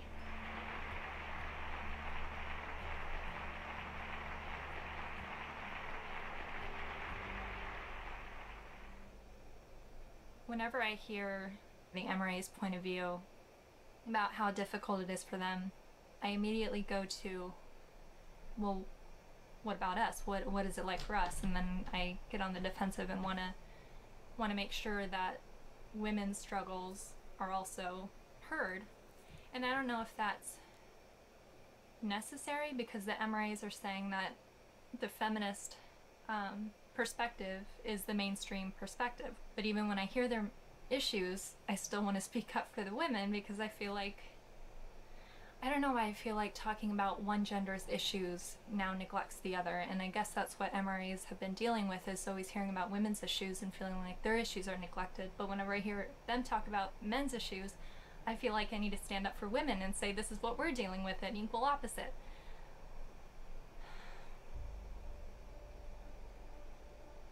I met with men. Yeah, it's gonna be a never-ending battle, bro. Like, as long as we're just gonna keep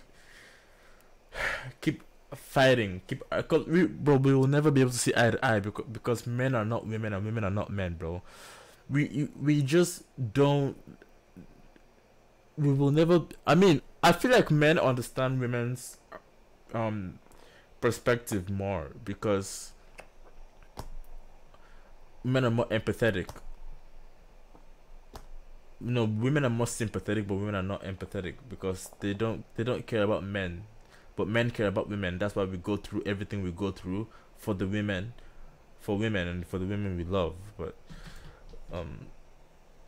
not even the women we love, the women we don't even know. Like, we go through so much for women, and they just don't want to see it.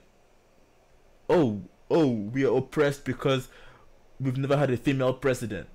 Oh, we're oppressed because only 5 women own Fortune 500 companies. Bro, why don't you look at, bro, men are in the extreme. The most, like, the richest men, no, the richest people are men, and the poorest people are men. Men occupy the highest, most prestigious positions in society, and men also occupy the lowest prestigious positions in society. Men who work, like, you don't see all these women talk about, oh, men occupy 100% of the coal mines, so we should also go work in the coal mines. You don't hear them say that. Why? They only talk about political positions and owning Fortune 500 companies. Men's rights activist Karen Strawn late one night in a noisy bar. She became well known for her YouTube videos talking about male disposability and other men's rights issues. And she's a honey badger.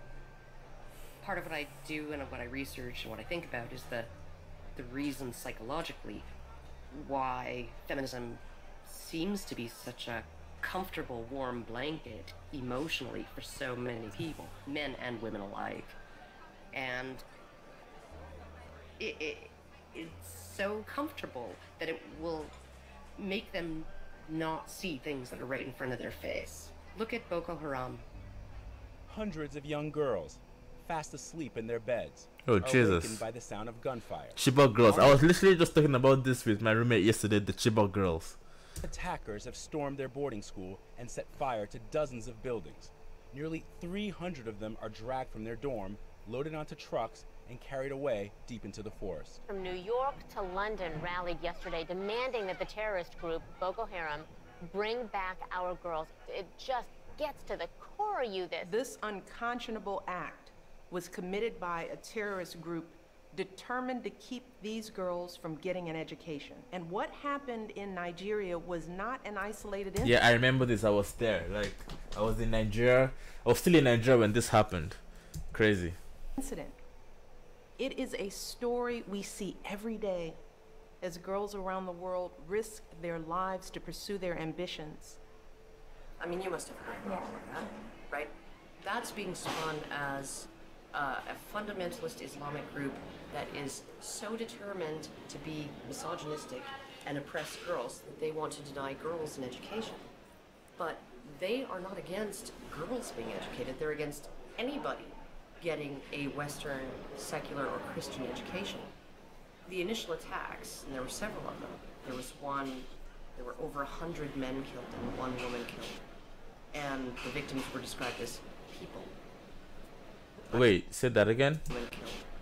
And there was there were over 100 men killed and 1 woman killed. And the victims were described as people, right, or villagers.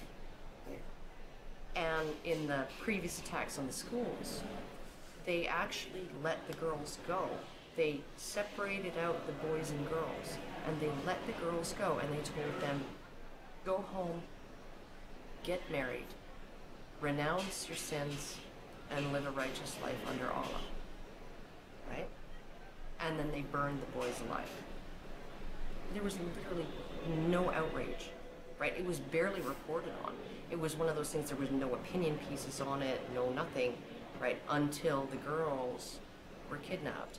And look at it this way, because we played right into their hands, because they want attention, right? And they weren't getting any attention from the Western media when they were just slaughtering boys, right?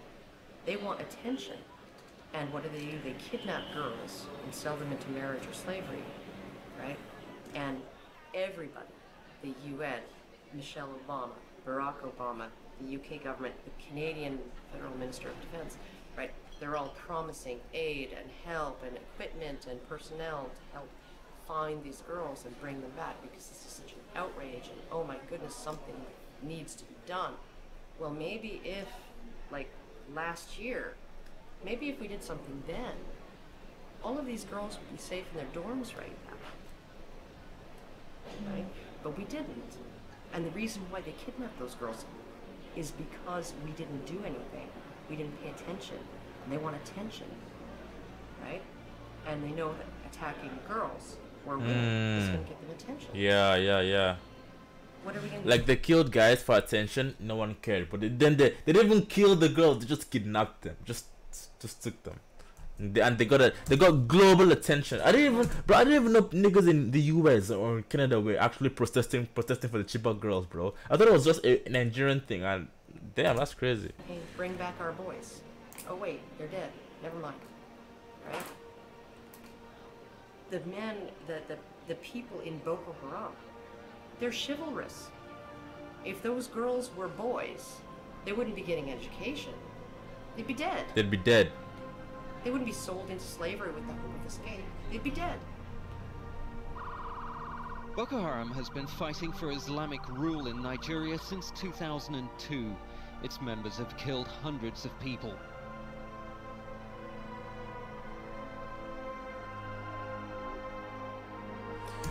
Growing up, I'm starting to realize that Islam is good. They're not the bad guys. I don't know why Christians think Islam. I mean, I don't even think Muslims think Christians are evil or like the bad guys. They believe in Jesus. But Christians just detest Muslims, and it's just weird. Like I've grown up to see that Islam is not bad. Like, it's cool. I could decide to be Islam now, to be Muslim now, but I have decided to not identify with any religion. I'm not Christian, I'm not Muslim, I'm not Buddhist. The only religion I could probably want to identify with is Satanism. But like I said, I don't identify with any religion at all.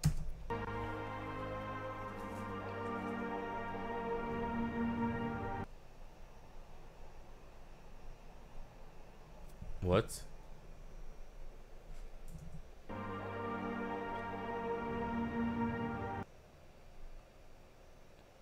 What happened to the sound?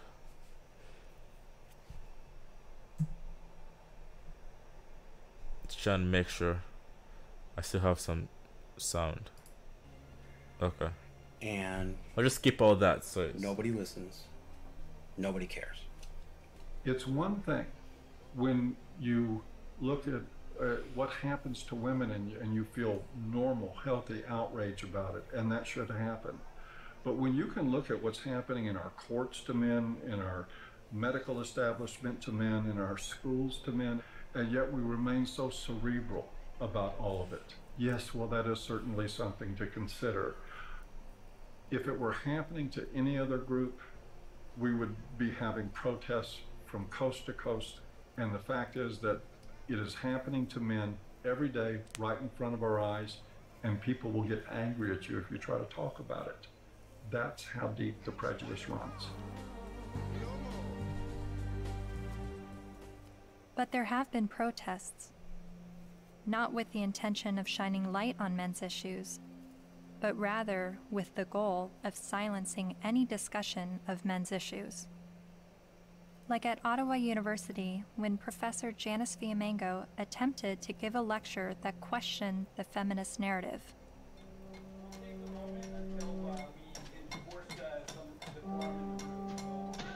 So you think this is a victory? Yeah, why are you so frightened of hearing an opinion different from your own? Then there was the first international conference on men's issues in Michigan, where even Ms. Magazine urged its readers to protest the conference in hopes of shutting it down.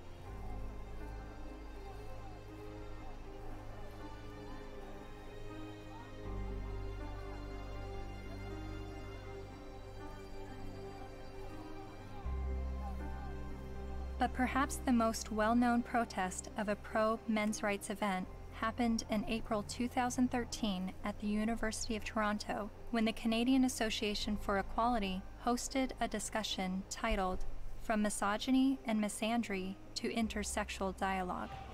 Well, in my 20s, when I went to Columbia to study art history, and that was in '68, and that was the height of the epidemic. And so suddenly I was confronted with the direct possibility of being drafted for combat. And I discussed that with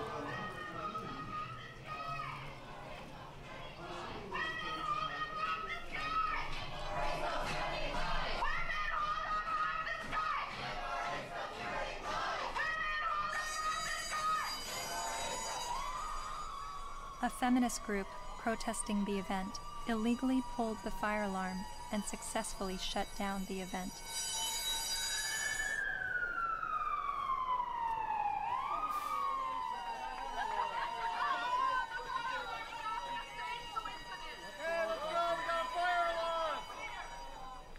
Once outside the lecture hall, feminist protesters and men's rights activists got to speak face to face.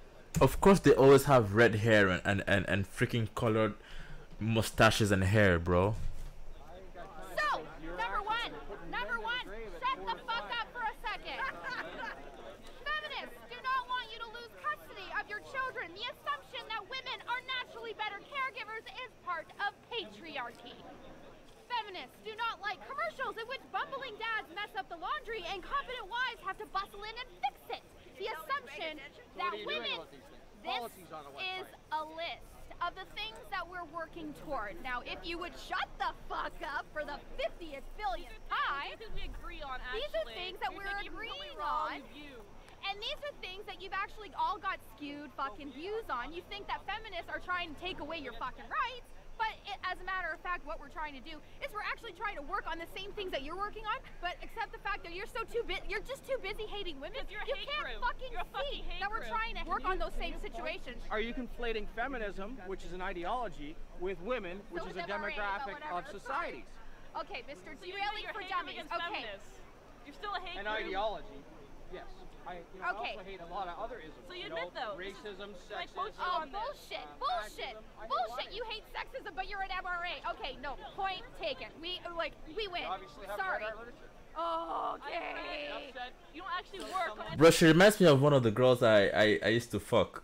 She literally looks like her, bro. She looks and acts like her and she thinks like her, bro. Anything. You're not creating any change in the fucking world. Your website, your fucking website's a hate website against feminists. You're not actually creating any change. Feminists do not want you to have to make alimony payments. Alimony is set up to combat the fact that women have been historically expected to prioritize domestic duties over professional goals, thus minimizing their earning potential if their traditional marriages end. The assumption... I'm reading, fuckface. I'm trying to fucking... I'm letting everybody else hear it, okay? It's not just for you, Mr. Entitled. The assumption that wives should... Why do you think the men's rights movement is at odds with feminism. What has created that clash and that war between each other?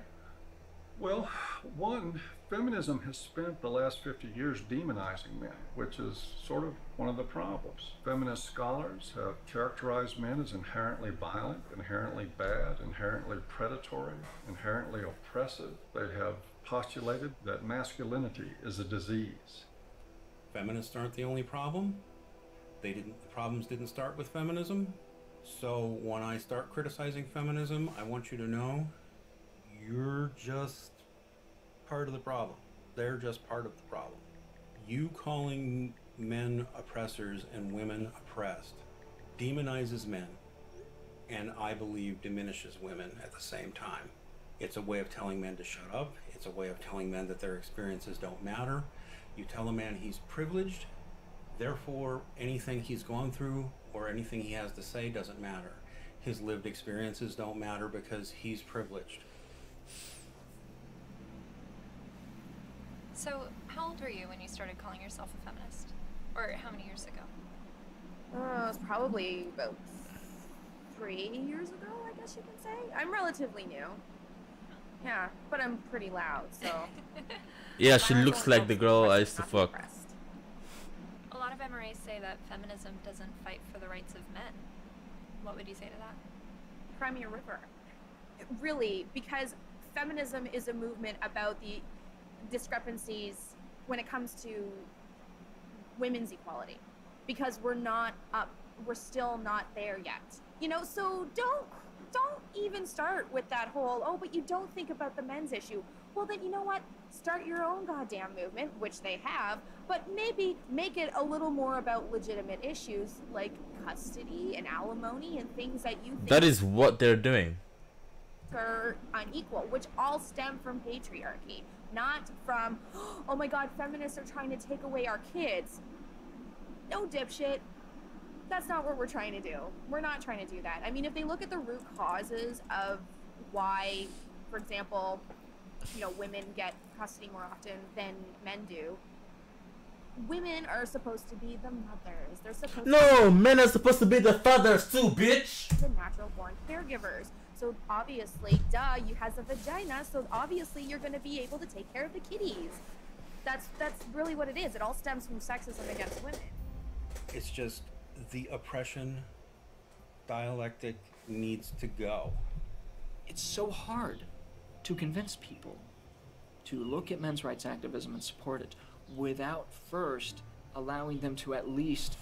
I feel like all this shit would be completely gone and settled if men and women just reverted to their natural and traditional gender roles, bro. If men went back outside to work their asses off to provide for their families, and women went back home and took care of the house and the kids, everything would be settled, bro. We just need to be happy with our traditional gender roles, bro. And I feel like all this shit started because women were unhappy with the traditional gender roles, bro. They wanted to be like men and go outside and go work in the office, but they don't want to go work in the coal mines. They don't want to go carry garbage in the morning. They don't want to go work construction and climb high ladders and be risking your lives for people. They don't want to go work all those dangerous jobs. They want to go work in the office. They want to go run Fortune 500 companies. But if women actually accept and understand that even men are very happy with you just sitting home and just taking care of the children, taking care of the house, cleaning, cooking, and just keeping the home so that we can go out there and make the money for us to be able to have a life, to have a home, and to have food to eat and survive, we would all be happy. This is men's rights is just, bro, it's just, bro, this is piss me off, the bro. stranglehold that feminism has on their minds. I do believe it is dogma. It's zealotry. There are good people in the feminist movement. There are not good people in the radical feminist movement. Wait, what did you say? Say it again. there are not good people in the radical feminist movement. Yeah, that's true. That system is based on hate. And hate is, in my opinion, hate's the most destructive force in the world. They're so quick to call us man-haters or misandrists. Misandry for men? No. Like, they're so quick to say that when all we're doing is talking about, like, patriarchal societies and structures that we want to dismantle.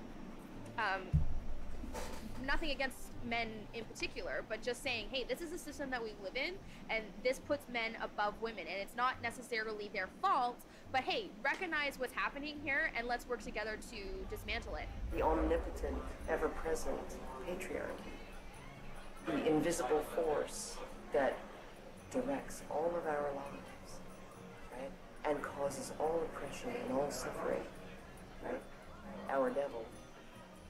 And the beautiful, wonderful force for justice, feminism, the way.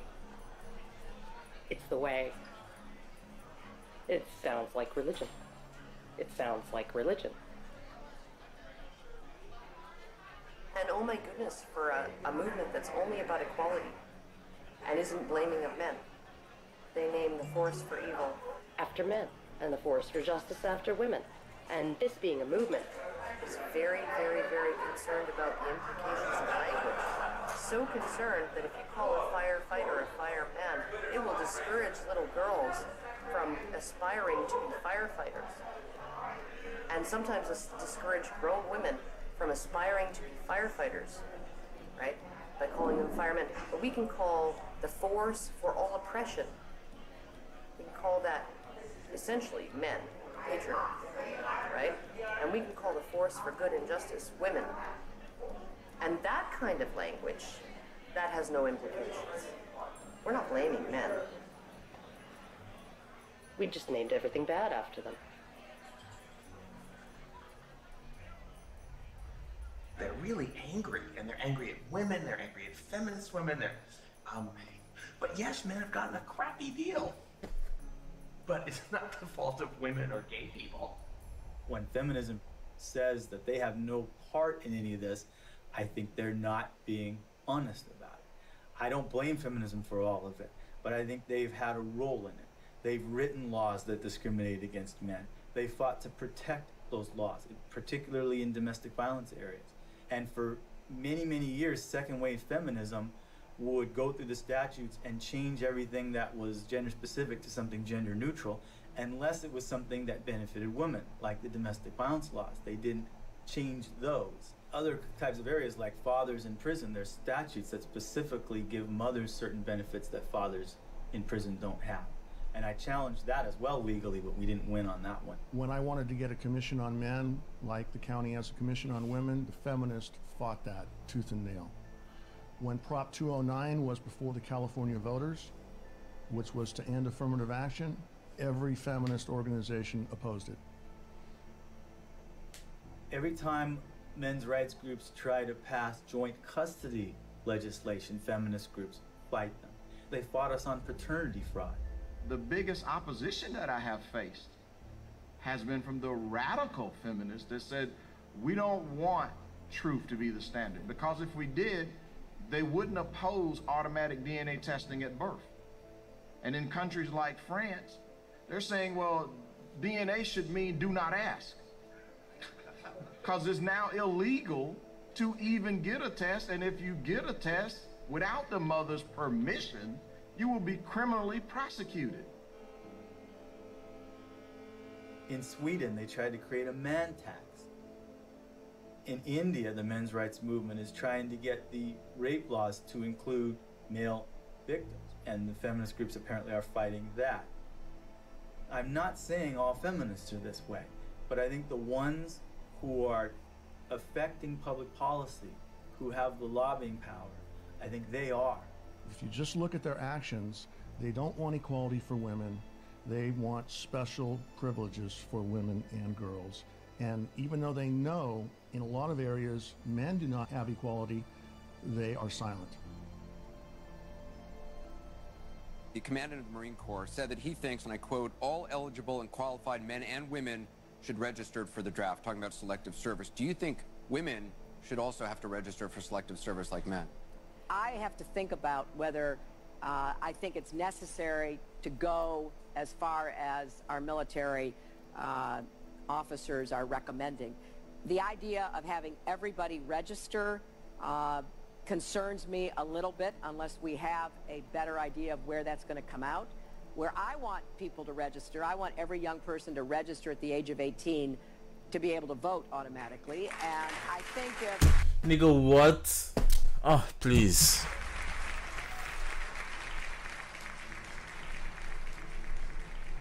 What's the motivation? People don't ask, what's the motivation? Do we need a men's rights movement? No, we need common sense. No, but if there's going to be this women's movement, and this is the movement that's going to do all these things, then maybe we need a counterbalance. They call it men's rights movement or a men's movement. And I hate to see either one of them. I think it's a shame. I think it's destructive.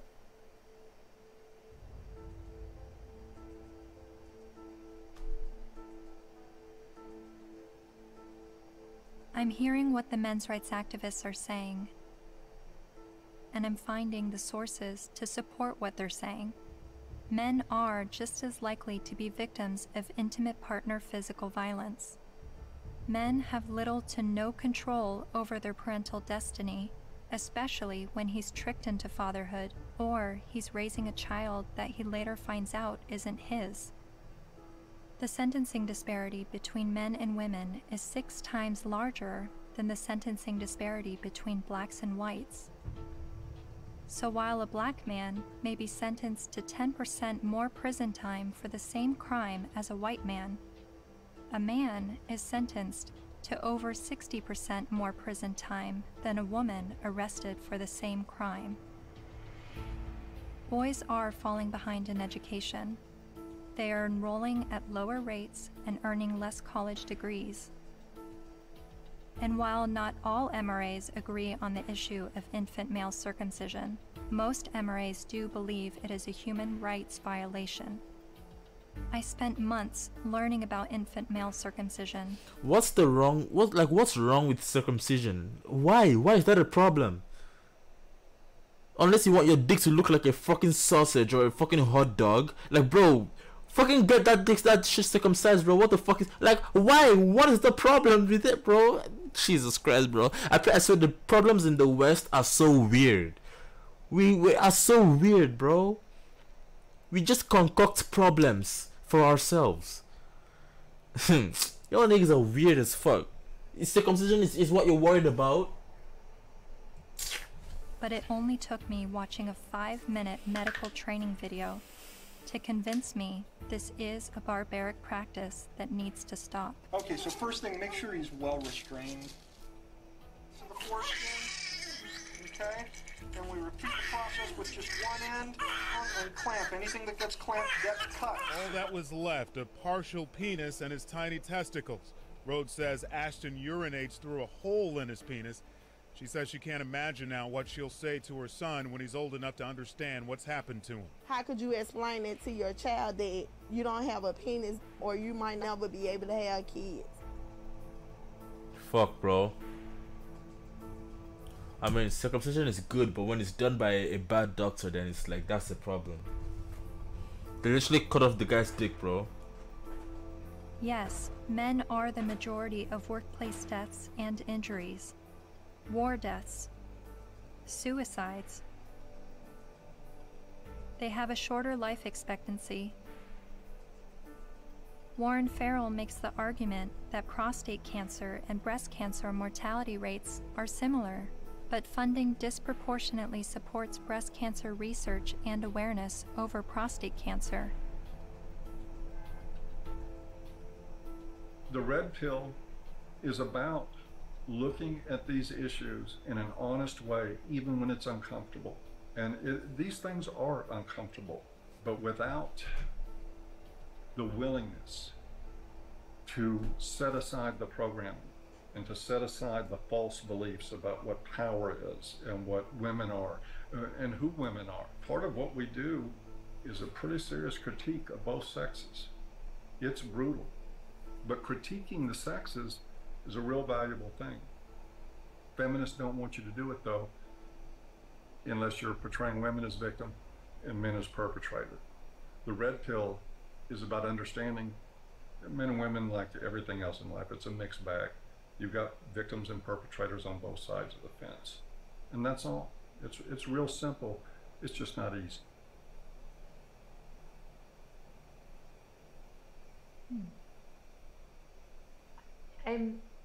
I think I agree with everything you said, but there's still some kind of unsettling doubt, and I don't know where that's coming from.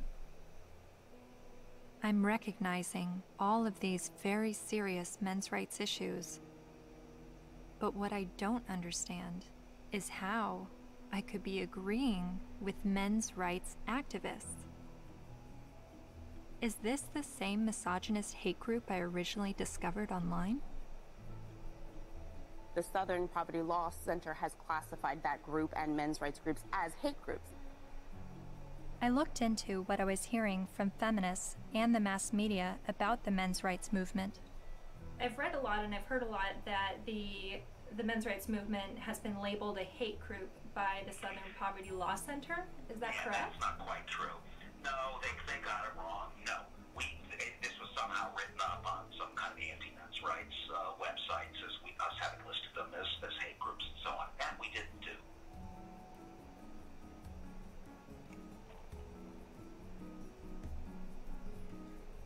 He wrote a piece declaring the month of October to be Bash a Violent Bitch Month. I mean, literally to grab them by the hair and smack their face against the wall, he wrote. I then discovered that Paul Elam's famous Bash a Violent Bitch article was written in response to this article by Jezebel called Have You Ever Beat Up a Boyfriend? 'Cause, we have. The article cited a study that revealed 70% of non-reciprocated violence was perpetuated by women. The author then went on to say that she conducted an informal survey at the office, and the gist of her findings was that many women had physically assaulted their man, and it was interpreted as either being funny or he was asking for it. I couldn't help but see the hypocrisy in a major feminist website making light of abusing men, and MRAs stinging back only to have the media paint them as the abusers. Something else to think about. Arriving on campus, boys will also see the effects of women's studies programs, now usually termed gender studies programs.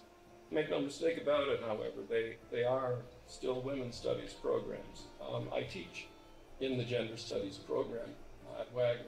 There are about 900 such programs worldwide, and about 400 of them are in the States. By comparison to those 900 programs worldwide, there is one men's studies program. In 4 years, Center for Men and Masculinities is to be established at a state of New York university, the one at Stony Brook. It will be headed by Professor Michael Kimmel, a sociologist. Its advisors will include, probably among the advisors are funders as well, the actress and fitness expert Jane Fonda, Gloria Steinem, and Eve Ensler, the author of Vagina Monologues.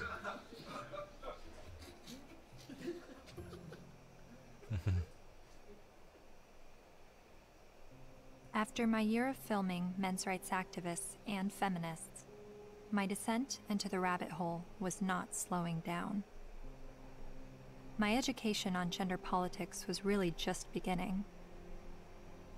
I learned about other sectors of the online manosphere, like MGTOW, Men Going Their Own Way, and a forum on Reddit called The Red Pill, which is separate from the men's rights community and they do not see eye to eye.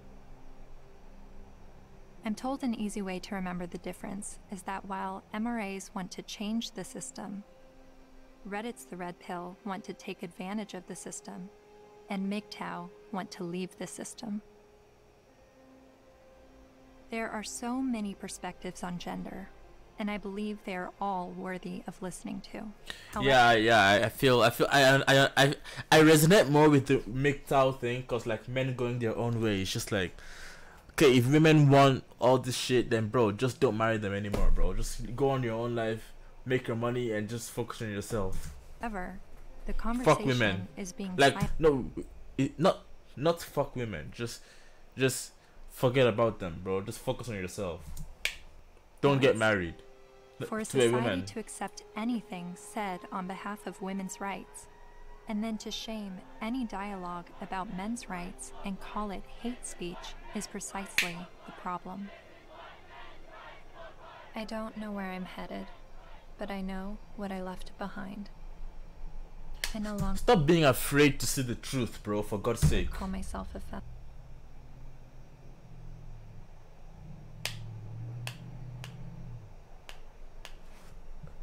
I think because of the copyright sound, this it's finished. Man, that was a fantastic documentary. Thank you guys for watching. I don't know if anyone's watching right now, but I have to go eat lunch or breakfast because I haven't eaten today. Peace.